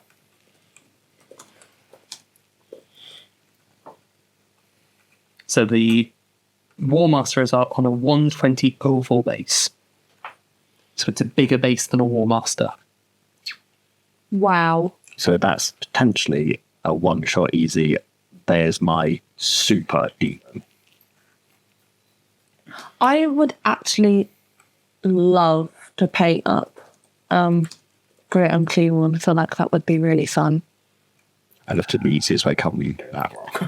And just make it look like so gross. So demons are another big easy one. Oh, cool. A Bloodthirster is on the same base size as a Warmaster Titan. Well, there you go. So literally the greater demons are your titans. Yeah. Or your big titans. Big titans. Ooh. Some of the smaller ones you could just use as like your Oh, wow. Titan equivalents and stuff like that. It works. I think it works really well. It's a good idea. Yeah. Oh yeah. You know, I would quite happily, if you guys want demons, I would quite happily do word bearers so that we could have demons. Yeah, I mean, I feel like probably the answer for you to, if you want to make that decision, is to try painting a squad, literally just a 5-man squad of Emperor's Children and word bearers, because that's not going to take long to paint either of those two and see which one you feel works better. And then just Yeah. Yeah. Yeah.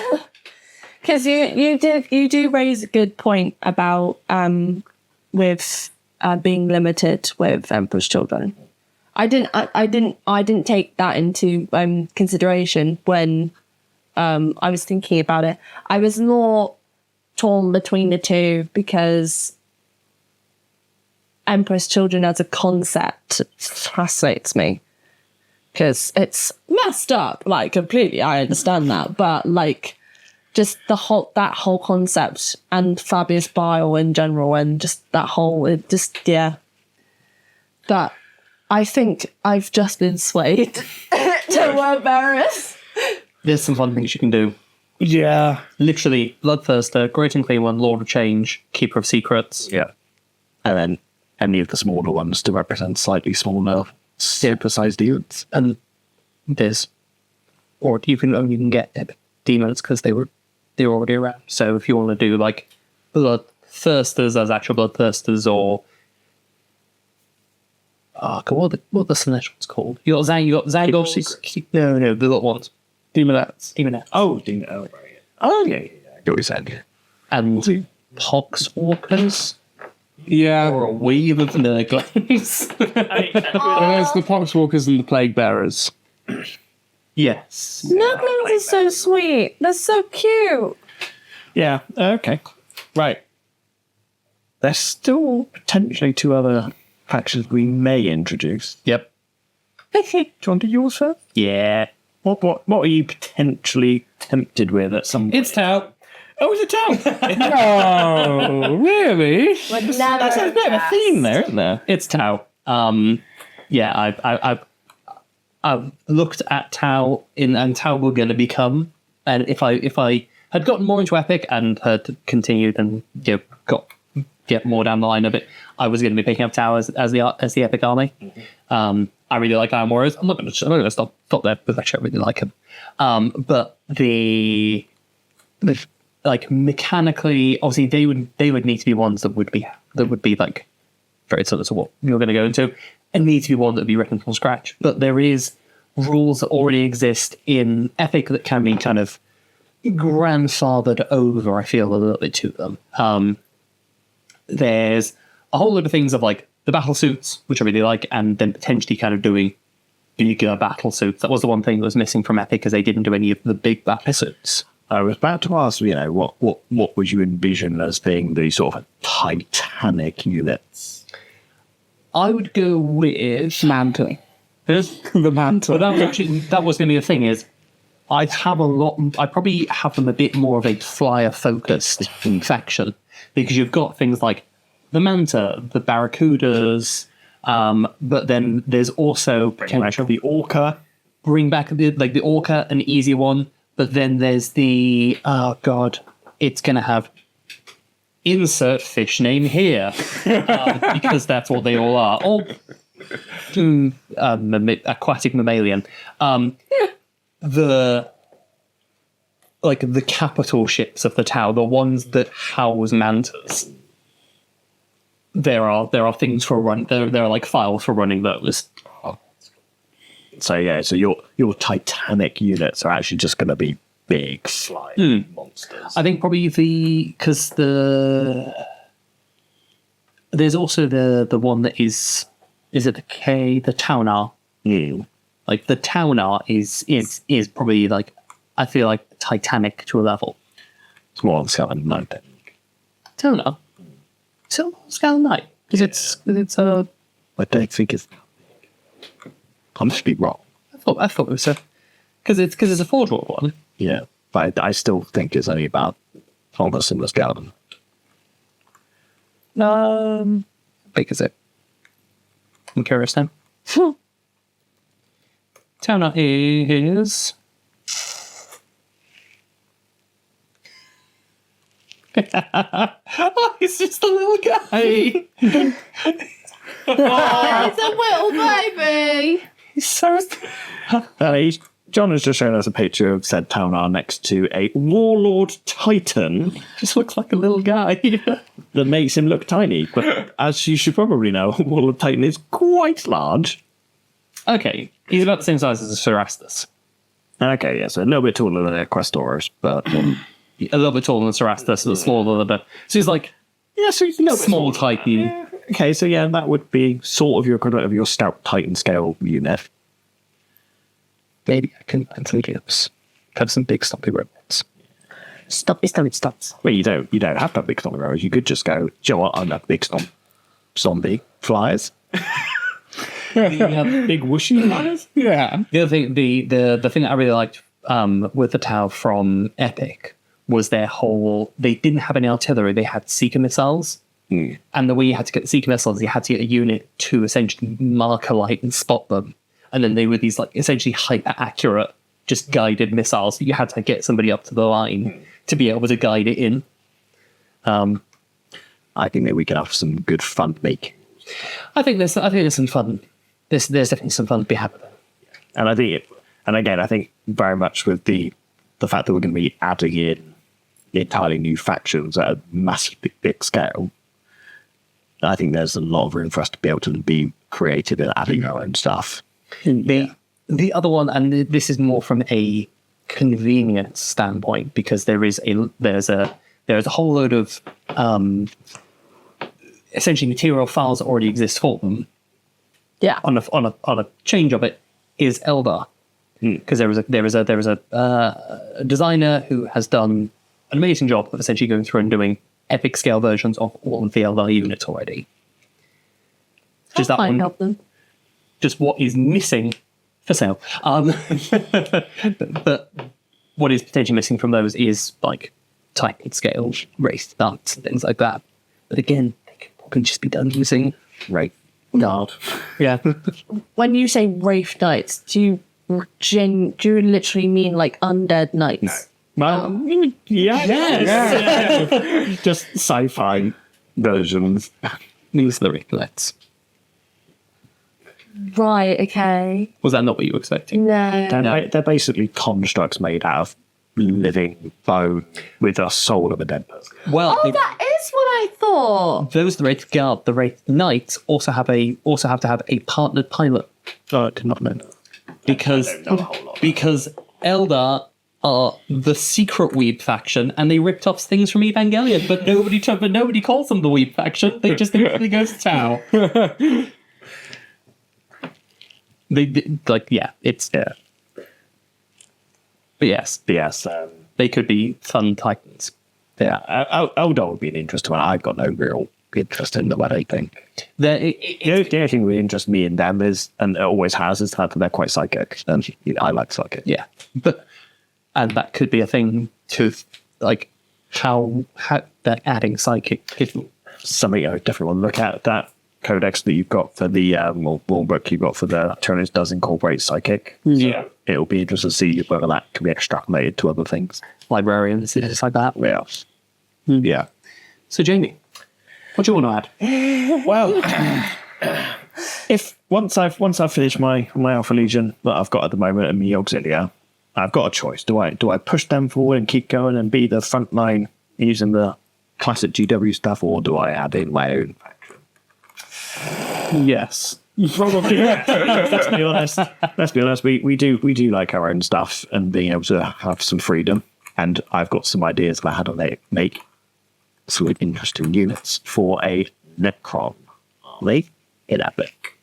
And as most of you probably, if you've been paying attention to our podcast, know I already have a Necron army in 40k scale.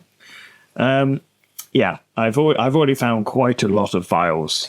That's an understatement. To make a Necron's epic army, including lots of units from the current version of the Necron force as well, which is really nice. So some of the units that I wasn't hopeful to find, for example, what was it? The little tripod destroyers, Lich Guard and stuff like that. I thought I'd struggle to find those, but I found them. Quite nice. Yes, I found files for a Monolith, a Tesseract Vault. Nice. Haven't found one for the Obelisk, but I might have to see if I can slice up the Tesseract Vault, squish it together, and make do a cut and shut Obelisk. Because as I mentioned to you before we started filming this podcast, that the Obelisk is known as pretty much the most useless unit possibly ever made, certainly for the Necrons, if not for the entire game. But I think in Epic it might actually be a good unit, because the whole shtick is it pulls aircraft out of the sky. That's what makes it strong. And in Epic, aircraft are going to be all over the place, because I know all of us want to run them. Which means actually running an Obelisk sounds quite nice. So Shoot that plane out of the sky. but I've got this vision in my head of just like a dozen monoliths falling out of the sky, and then legions marching out of their eternity gates. Yeah. The Necrons, I feel like, would actually be a really interesting one to potentially have, and things like the Lich Guard, where you could do like the ranks, and they have those square bases because they get better at the front. That's exactly what I was thinking. Yeah. And it'd also be a really interesting one to potentially do, like, essentially just like a movement system with them where they can only shoot at what they are pointing at. So, like where they are on like have them on a square base, and then they have a forward firing arc because they don't know kind of how to turn around, that kind of stuff. Like basically going like, if it's on a square base, it has a firing arc. yeah, I think that's probably not a bad idea. But like, And it then leans into that kind of idea of they're very like automaton like versions. If you do like if you did death marks, maybe they're on round bases because they've got a bit more kind of autonomy, that kind of stuff. Definitely an interesting idea. Actually, so I think the Necrons would be quite fun. I've already got an idea of how I do the reanimation oracles, because obviously Necrons are known for not dying. And in the Tyranids book, there's a regeneration rule. Which basically means that if I can't remember exact wording, but essentially at the end of the term after you've been shot, you roll a dice to see if you recover wounds, and that applies even if you destroy the model. It doesn't get removed. You still have the chance to regenerate it. Therefore, it just regenerates and goes back, essentially. So that's a nice transferable thing for Necrons. But obviously, in the Tyranids one, it only affects very specific units. I'd want to apply this to the entire army, which would be potentially broken. But my solution to that would be to tie the regeneration rule into their morale system as well. So that if they're broken, they've got the fallback order, they cannot regenerate. I think it'd also be, you'd have it where like HQs and things like that can't do it as well. Don't see why HQs could. They have the same rules as everything else. just to be like, I guess, and like every element of if you take out like a leader, it's going to have an impact on it. Well, what if I said to you that the idea would be you have to take morale plus first before you do the regen? Because that way, then you take it out, it's going to take morale. If it's broken, it's taken out -1. So if it fails the morale, it's still kind of... Yeah, I think it's one of those things that requires playtesting to figure out how it's going to work. But yeah, that's kind of my concept to actually how regeneration would work. It would actually tie into the whole idea that actually Necrons, they don't ever die. It doesn't matter how many times you shoot them down, they just keep coming back. But also, when they know they're losing, in lore, Necrons teleport out. They phase out. Even their corpses phase out of the battlefield. So the idea is, the unit's broken, they think, nah, we're done, and disappear. So that kind of represents that kind of concept. Yeah. Whether I have to play with the idea that they don't run away either, I'm not sure. Because then, I don't think they actually would run away. They're one of the few armies that I have to say probably wouldn't. With a few minor exceptions, like the characters probably would. Yeah. But then I might just argue that maybe I make it really harsh and that if they fail morale, they just disappear. They just phase out. I was thinking that, yeah. Because that would balance out the regeneration quite nicely. So you do the whole thing of either you do the reanimation before, after the morale check, or you just do the morale check and say, well, if they don't fail, they regenerate. If they fail, they just phase out. The whole unit's gone. It would make it quite harsh, but then I'd have to, the counter of that would be you just make the regeneration better than what it is. But so that way, it does feel oppressive to the point where they just don't die, but as soon as you break them, they're gone. Yeah, which I feel like is very thematic. Yeah. It's kind of like a weird one for getting inspiration from. But it'd be worth almost going back and playing Dawn of War, Dark Crusade. How did they do reanimation in that? I can't remember. That's what I mean. Is that I'm just thinking of like how did they do it? Because that's not quite. If I remember right, they just regenerate. They just had a regen timer on them, and then the Lord had an ability where he could just go bang and make some of them get back up. Yeah, but there was a way of like breaking them out where they couldn't regenerate anymore. So I can't remember. Yeah. But I mean, it could be an interesting one. It was looking at. Be interesting, but that's kind of like I've got an army rule essentially already built into that army, which is quite nice. Yeah. But in terms of like doing like big scale things, like in terms of 40k, they have quite a few titanic units, like the Monoliths, Tesseract Arc, Bolt. The old centipede dudes. I'll get on. There's no centipede dudes that are that big. That. There's a photo. Yeah. No, it's that big. Is it only that big? Yes, not that big. Oh. But I know the one that you're actually on about. Yeah. So you got the four sort of pyramidal type units, but they're not on the scale of a Titan. They're on the scale of a Knight. Yeah. So they would be Knight scale units. Even the Volt is not bigger than Knight. It's probably the size of a Cerastus, I would guess. So where do I go? Where do I get like big stuff from? Well, I'm not quite sure how big the Seraptech Heavy Construct is. I should check. It's I think it's about as big as the Bio Titans, so it'd be the equivalent of a Scout Titan. Yeah. Yeah. It's like 11 by 11 inches. So obviously the big beastie does not have a base. He does. So I don't know roughly how big it actually is. Something I can't imagine it's any bigger than a Wound. I can't imagine. Yeah. But it does leave me with this kind of idea of what bigger things can I get? He's not much bigger than a Questosaurus. So wow, he really isn't that big. So yeah, he's not. It's just the length of it, I suppose, isn't it? With the big claw. It looks like one of those things from Star Wars. You know, the one that Narrow it down. you know the things that like roll into a ball Oh, and then come out like that. okay. Yeah, just a bit. Yeah. So essentially, I've got potentially access to 4 Knight scale big beasties. I mean, you just take a Seraptech and just go think that would be a little bit. I suppose it wouldn't be, would it? There is no reason why a Seraptech could not be bigger. A super Seraptech. Yeah. But yeah, so I'm trying to think. So what would be the next big thing to add on? One thing I'm thinking of is like going down the pyramid line, just having an even bigger monolith scale. Have you finished Twisted King yet? No, again. There's something in that you could implement that I don't want. I will start listening to it soon. What thing? Without giving it away. I don't mind spoilers. I did before. Well, hell. Yeah, so, right. So, you've got the Forge World centipedes, Yeah. right? But in Twice Dead King, there's even bigger ones. That are like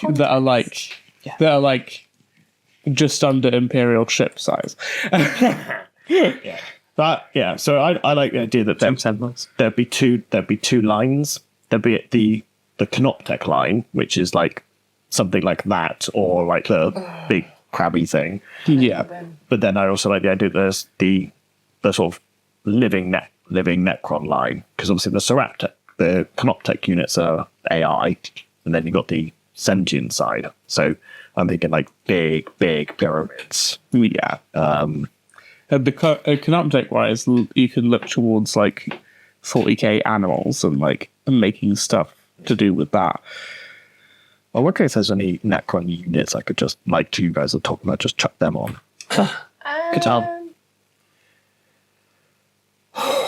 You could bring the Sonic King. Super scale Satan. It's like they're gods. Like, it's just how big of a shard you have. Yeah. Just literally put my Nightbringer, my 40k Nightbringer, boom, there we go. I have a massive god. Yeah. I mean, that would put the god into god engine. I mean, the real one you want to chuck on the table is the Void Dragon. Yes, but I don't have that right now, whereas I actually do have a Nightbringer in there. You don't You have do. You also, there is no limit on like how big a pyramid can be. So you could have 40k scale Tesseract vault. You go monolith, like you go epic scale monolith, and you go epic scale obelisk. Then you go regular monolith, and then you go regular. Just keep getting bigger. Yeah, I feel like they need to look at a little. I've got to have some play to make some modifications to make them look like different units. Yeah. Yeah, I definitely like. I mean, the Satan is a bit of an exception. That's quite clear. You could scale that to any size. That does kind of make sense. Yeah. Because it's just how they appear, isn't it? So it's not that does kind of make sense, actually. So definitely supersize Satan, maybe some kind of, supersized Sentinel beastie, and then some kind of massive pyramid monstrosity. Would be quite cool. Yeah. Yeah, it could be some really interesting thing. So there'd be 2 monster legions then, for you and Joe. Different kind of monster, yeah. A different kind of monster, but like Totally biological, totally metal. And then Demon, train, and then flying fish people. Maybe. maybe. Demon engines. Oh, you want to jump on that demon bandwagon as well? Yeah, but your demons are coming because they're summoned. My demons are coming because we punched them into a tank. Do you know what? Supersized demon engines would be very cool. In fact, I will happily convert them for you. I would enjoy that. It's not often he says that. Just give me some boxes of Titans and random stuff, and I will build you the most horrific things you could ever imagine. When did they start? Well, I guess at this stage it doesn't really matter, does it? Yeah, because we're essentially saying that we're not setting this in 30k. This will be set in 40k. Kicking some demons into an engine. I love it. I would prefer to see that over Tau. Demon engines does appeal. I would prefer, Because you could go. So, did you ever see any of the epic demon engines? no. Although I do recall one. There's like a big tank with a skull on it. There are many demon engines, and they're just tanks with skulls on them. Old Warhammer, and it's a wonderful designs. Yeah, we could make some stuff that was much nicer. Yeah. Politely, were they on crack? Could you just take a... Oh, God, what is it called? What's the corn tank? Oh, the Lord of Skulls. Suppose you could. Done. I'm done. Yeah, I feel like we do need to mod them a little bit just to make them not obviously a 40k model. Yeah. Yeah. But what about something like the Lord Discordant's mount? Lord Discordant mount, good. But I can do you one better. I just need to check what it's called. And you will approve, and I'll tell you why you will approve. I just need to remember what the hell it's... Epic Helldrake. Because it's a flyer. It's a giant mechanical dragon.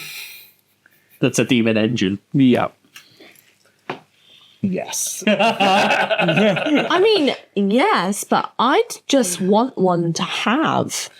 Because it's gorgeous. The Helldrake is. Yeah. Is something else. But in 10th, because it's a flyer, you're going to have a terrible time. But in Epic, you're going to have a great time, and everyone else is going to have a terrible time. I mean, you will have a great time against anything on the ground. There's infantry, probably. I feel like the Helldrake would be more of like like an anti-fly, like it's designed to combat flyers rather than... Well, yeah, I suppose... No, because it's a swoop down and fire, isn't it? So it's like... It's got big claws. Well, like that thing just like... Hang on. It's a strafing vehicle in the sense that when it's in combat to fight ground targets, it's there to strafe infantry lines. Because, yeah, fire. But it is a combat flyer.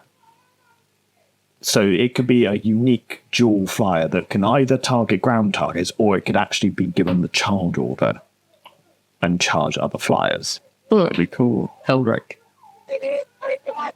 Another thing that can bring down things. Yeah. Something that can bring down stuff in the skies. Yeah. That's quite epic. I like that. I need many doom sides. I mean, there's loads of demon engines. Like that is the thing that hasn't very much made Iron Warriors appeal in it. It's just the idea of running lots of demon engines. Yeah, I think that's a really nice option that we could conceivably do. I'm just reminded of all the demon engines that yes. Like the what's the four-legged orc one? Well, So, yeah, because it's got two options, one with plasma and one that's a melee focus one. oh, you mean the Mauler Fiend? Yeah. Ford Fiend. Brass Scorpion. Yeah. Last bit. Yeah, there's too many good options. If you want to do Tau, go for it, but Demon engine. Demon Engines just have something about it. Join the dark side with me, John. I'm already painting them. I'm already on the dark side. Yeah. We're gonna have such a dark fan campaign. Just demons, demon engines, monstrous Astartes, a horde of ravenous Tyranids, and just the undead for some reason turning up. No. This was like demons and Tyranids started fighting, and the Necrons just had that wake up and be like, "What is happening outside? What is happening on this planet?" Hey, our wake-up call wasn't for another 1,000,000 years yet. Yeah, this is them rising from their tombs to hit the snooze button. Yeah, the snooze button is your commander's head. It would also work narratively for R2 to be fighting, because you're like, we want to get the demons out, and we're like, we want to put the demons in. Yeah. Right, get a bloodthirster, beat it into this tank. We're just going to keep hitting it until it makes a tank. And then when the Tyranids arrive, you have to band together. I just picture. Oh, no. You have to band together when the Tyranids, when the Necrons come up from the tombs. And then we all have to band together when this huge Tyranid armada comes in. The Necrons are like, they're only after organic mass. Peace. We're out. Living metal. Yeah, but you still can't convert us yet. I'm sorry, but all my brain is doing is like the two demon legions just like fighting, and one of them just being like, "Why are you hitting yourself? Why are you hitting yourself? Why are you hitting yourself?" Trying to get the demons in, like, you want a noogie? I'll give you a noogie. I'll take your fucking head off. I do just enjoy like Iron Warriors just being like, we don't like chaos, but we will use chaos. Yeah. Oh, it's fun. Well, I don't know if you can tell, guys, but we are very excited about the prospect of Epic. Very. Tiny, itty babies. So we're likely to have quite a few armies. And some weird conversions. Very weird conversions. But do you know what? I think the potential we've got here is astronomical. Like, when I initially looked at Legions, and I was very much like, what is the conversion potential here? Because as you know, I like conversions, as you guys will know. That's my thing. And then this conversation and ones we've had previous, I'm just like, there is a lot of potential there. And the good thing about it is it doesn't let you do it on everything. Yeah.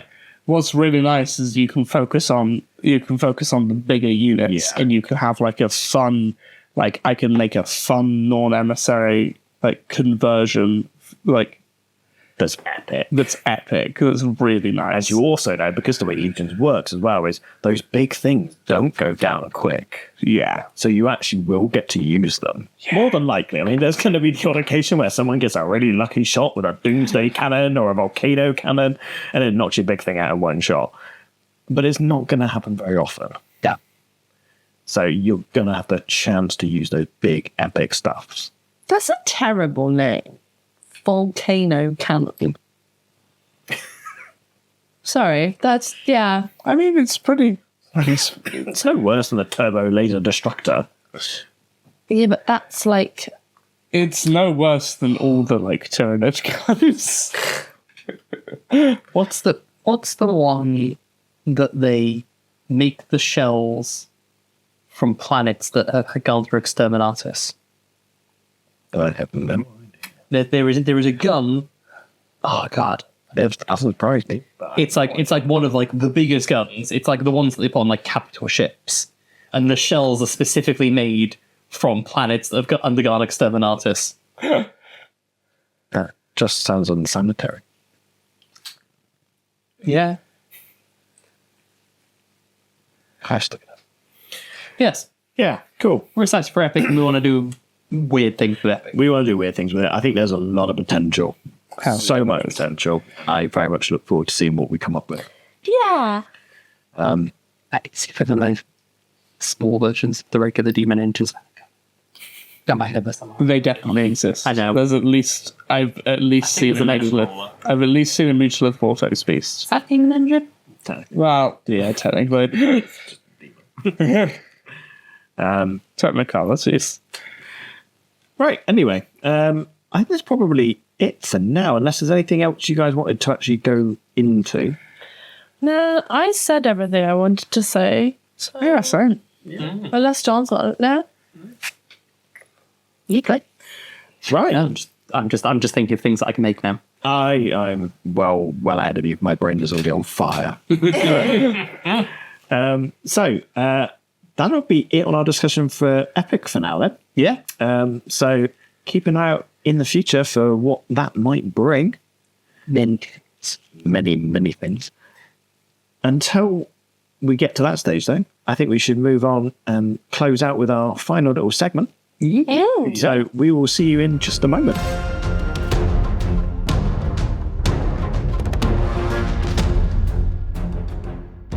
Welcome back. So our final segment for today is our little discussion on a character from the lore. Okay, and we're going to be taking that from a random pool. I'm assuming we've got one ready. Yeah, it's right here. So would you like to reveal? I can reveal that I believe this one was Joe's choice that we will be discussing. Greyfax today. Inquisitor Greyfax, I believe. Inquisitor Greyfax. Okay. My personal favourite of the Inquisitor models. So, Very gorgeous. Good question, Joe. Who is Greyfax? Why'd you pick him? Well, that's a good question. I don't know much about Greyfax lore-wise. I just know that she's my favourite Inquisitor model because her crossbow gun is really Crossbow gun is cool. crossbow gun is cool. huge out Van Helsing, but I mean, it's very much that. Like, Yeah, that is probably exactly great right. movie. I'm just going to say. But yeah, do you know what order Greyfax is a no, Inquisitor? I know nothing. I don't know. I know nothing about it. I am opening the Warhammer app as we speak. You will get it on there. So Greyfax is Ordo Hereticus. Is one of the was I think biggest campaigns was during the rise of Mortarion, and then the resurrection of Gilliman, because she was one of the ones who was there. She was the one that was called out of Trace and 12. Was she called out Tracy? She was definitely on Cadia. Yeah, I think she was one of the ones that Trazen had captured in his pyramid. No, in his Tesseract role. So he unleashed her and a bunch of other random Imperial heroes. Just like, where are we? All I know is I must fight. I don't know where I am. I don't know what I'm doing, but I know that there's Just chaos. deployed them like Pokemon. I mean, yes. Let's be honest, Trazen is Ash Ketchum. But yeah, I have I've read actually one of the listened to. I shouldn't say I've read one of the Greyfax books. Very good audio drama. Highly recommend it. I did start listening to the Greyfax and Celestine one. Yeah. Sorry. But yes, has a very strong relationship with Celestine. I didn't know she was a psyker. Yeah. And that she can tell when people are lying. A good skill to have as an Inquisitor. I love that. That's amazing. Well, especially as their normal method of finding out is torture. Yeah. She still does that as well. Maybe she does it for fun. Yeah, but just as a hobby. when it's like, okay, I know you're lying, so you're going to continue. You're going to tell me the truth, or I'm going to keep torturing you now. Like, I know you're lying, so I know that I need to torture you more. Oh, she did. Did you say she escaped from? Which one? Just from Trazen as well. Yeah, she was. Oh, there you go. It's the only thing I know about her. She was an addition to his Imperial collection. I love Trazen. I'll do Tracer for one of these. And he infected her with mind shackle scarabs that altered her cerebral functions so that she was compelled to never injure him. Yep. No matter how hard she tried or how desperate her desire. He does that. Oh my... They all have that. I want to steal that. Creatively wise, not real life. I should have made that clear, but... Wow. You just felt thanks to the Fulgrim clone as well. Just make me think. Mind shackled. Was it? Listen, one thing at a time.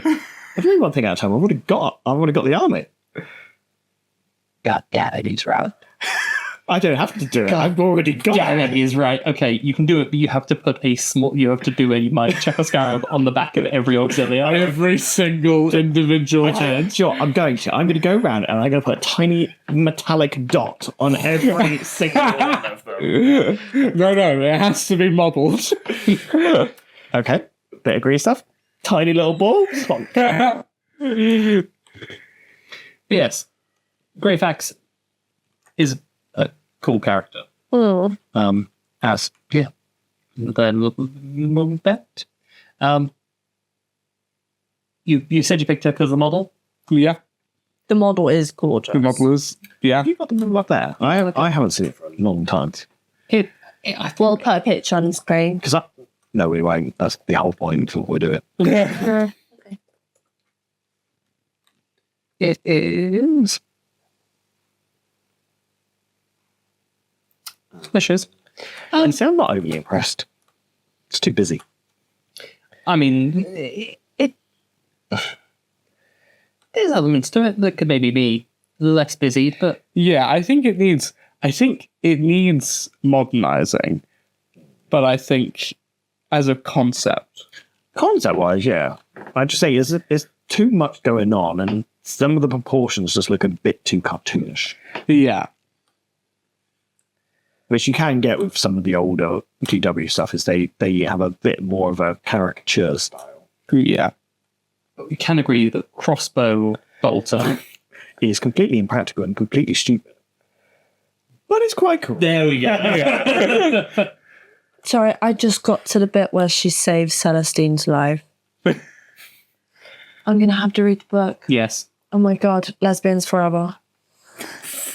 It's so obvious. That's what in the audio drama. She also has a canonical voice as well. There is an actress who has played Greyfax. Good success. I don't want to tell you because I don't know how you feel about the actress and but Come on. I'll tell you what. So what's the next part? Whether or not do we think Monolith's updating? I think it needs updating, definitely. Right. I like the model out of the Inquisitor line. It is my favorite, but I do think it needs So given that, modernizing. we're expecting Agents of the Imperium to be the next codex to be announced, or could be one that could be due for it. I think there's going to be some kind of interesting potential for. They definitely hinted at new Inquisitor. All of her art as well is so like dynamically posed. I would love to see a more dynamic pose than just kind of stood. If the rumors are to be believed on the Agent of the Imperium, there's meant to be like 3 detachments, which each focus on each of the autos. So it would be very easy to run her and like Celestine as part of like a combined force. Then, just saying, you'd have another army to run. But you'd have the same army to run, just with like an extra character. Girlfriends. Yeah.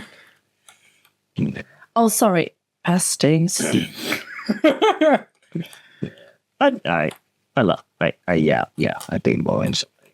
Yeah. So I'm not that impressed. I like the concept, as you say, but I think a lot of the Inquisitor models can do with updating. Yeah. almost all of them. Almost all Almost all of them. apart from the most recent one that was released. Kyria. Draxus. Yeah. Yes. The audio's enough. Yeah. The one with the little dragon. Yeah. I've been Elder Quite a nice model. and an Elvar gun. Yeah. A shuriken rifle. Yeah. Yeah, I just quite like that model. It's a model. I've never been a massive. I don't know why, because I feel like the Inquisition should be something I like, but It should. I just don't. They don't gel with me. Well, That's fair. like everything. I was tempted to get one to run with the watch. I wouldn't spur. Yeah. Wow. Cool. Great facts. Pretty cool. Great facts, pretty cool overall. Don't think anyone dislikes them. Yeah. Hell's got some reading to do I'm then. going to have to read the book. Homework now. You've got homework on Great facts. Cool. Should we start to wrap things up? I think that's probably a good time to wrap up. Yeah. So, well, Lots of epic talk. lots of epic talk about some epic things at an epic scale Oh, yes. by some very epic people. Hey. Thought I had to get that one in there. So anyway, thank you very much, everybody at home, for watching, and I do hope you enjoyed the discussion today. And please do leave any comments about, how your views on Epic and Legions, and whether you think what we're going to be doing is of interest to you, whether you're going to be interested in sitting and watching, whether you think some of our rules changes are too radical or don't go far enough. Who knows? Got some of your own ideas. Just chuck them down and we'll get back to you and have a discussion down below. But until then, I have been Jay, and I've been your host here at Mead Hall Gaming, and I have been joined by John. Al? And Joe. Thank you very much once again for joining us, and do remember to like, subscribe, share, and follow us on social media. But until then, we'll see you next time in the Mead Hall. Bye-bye for now. Goodbye. Good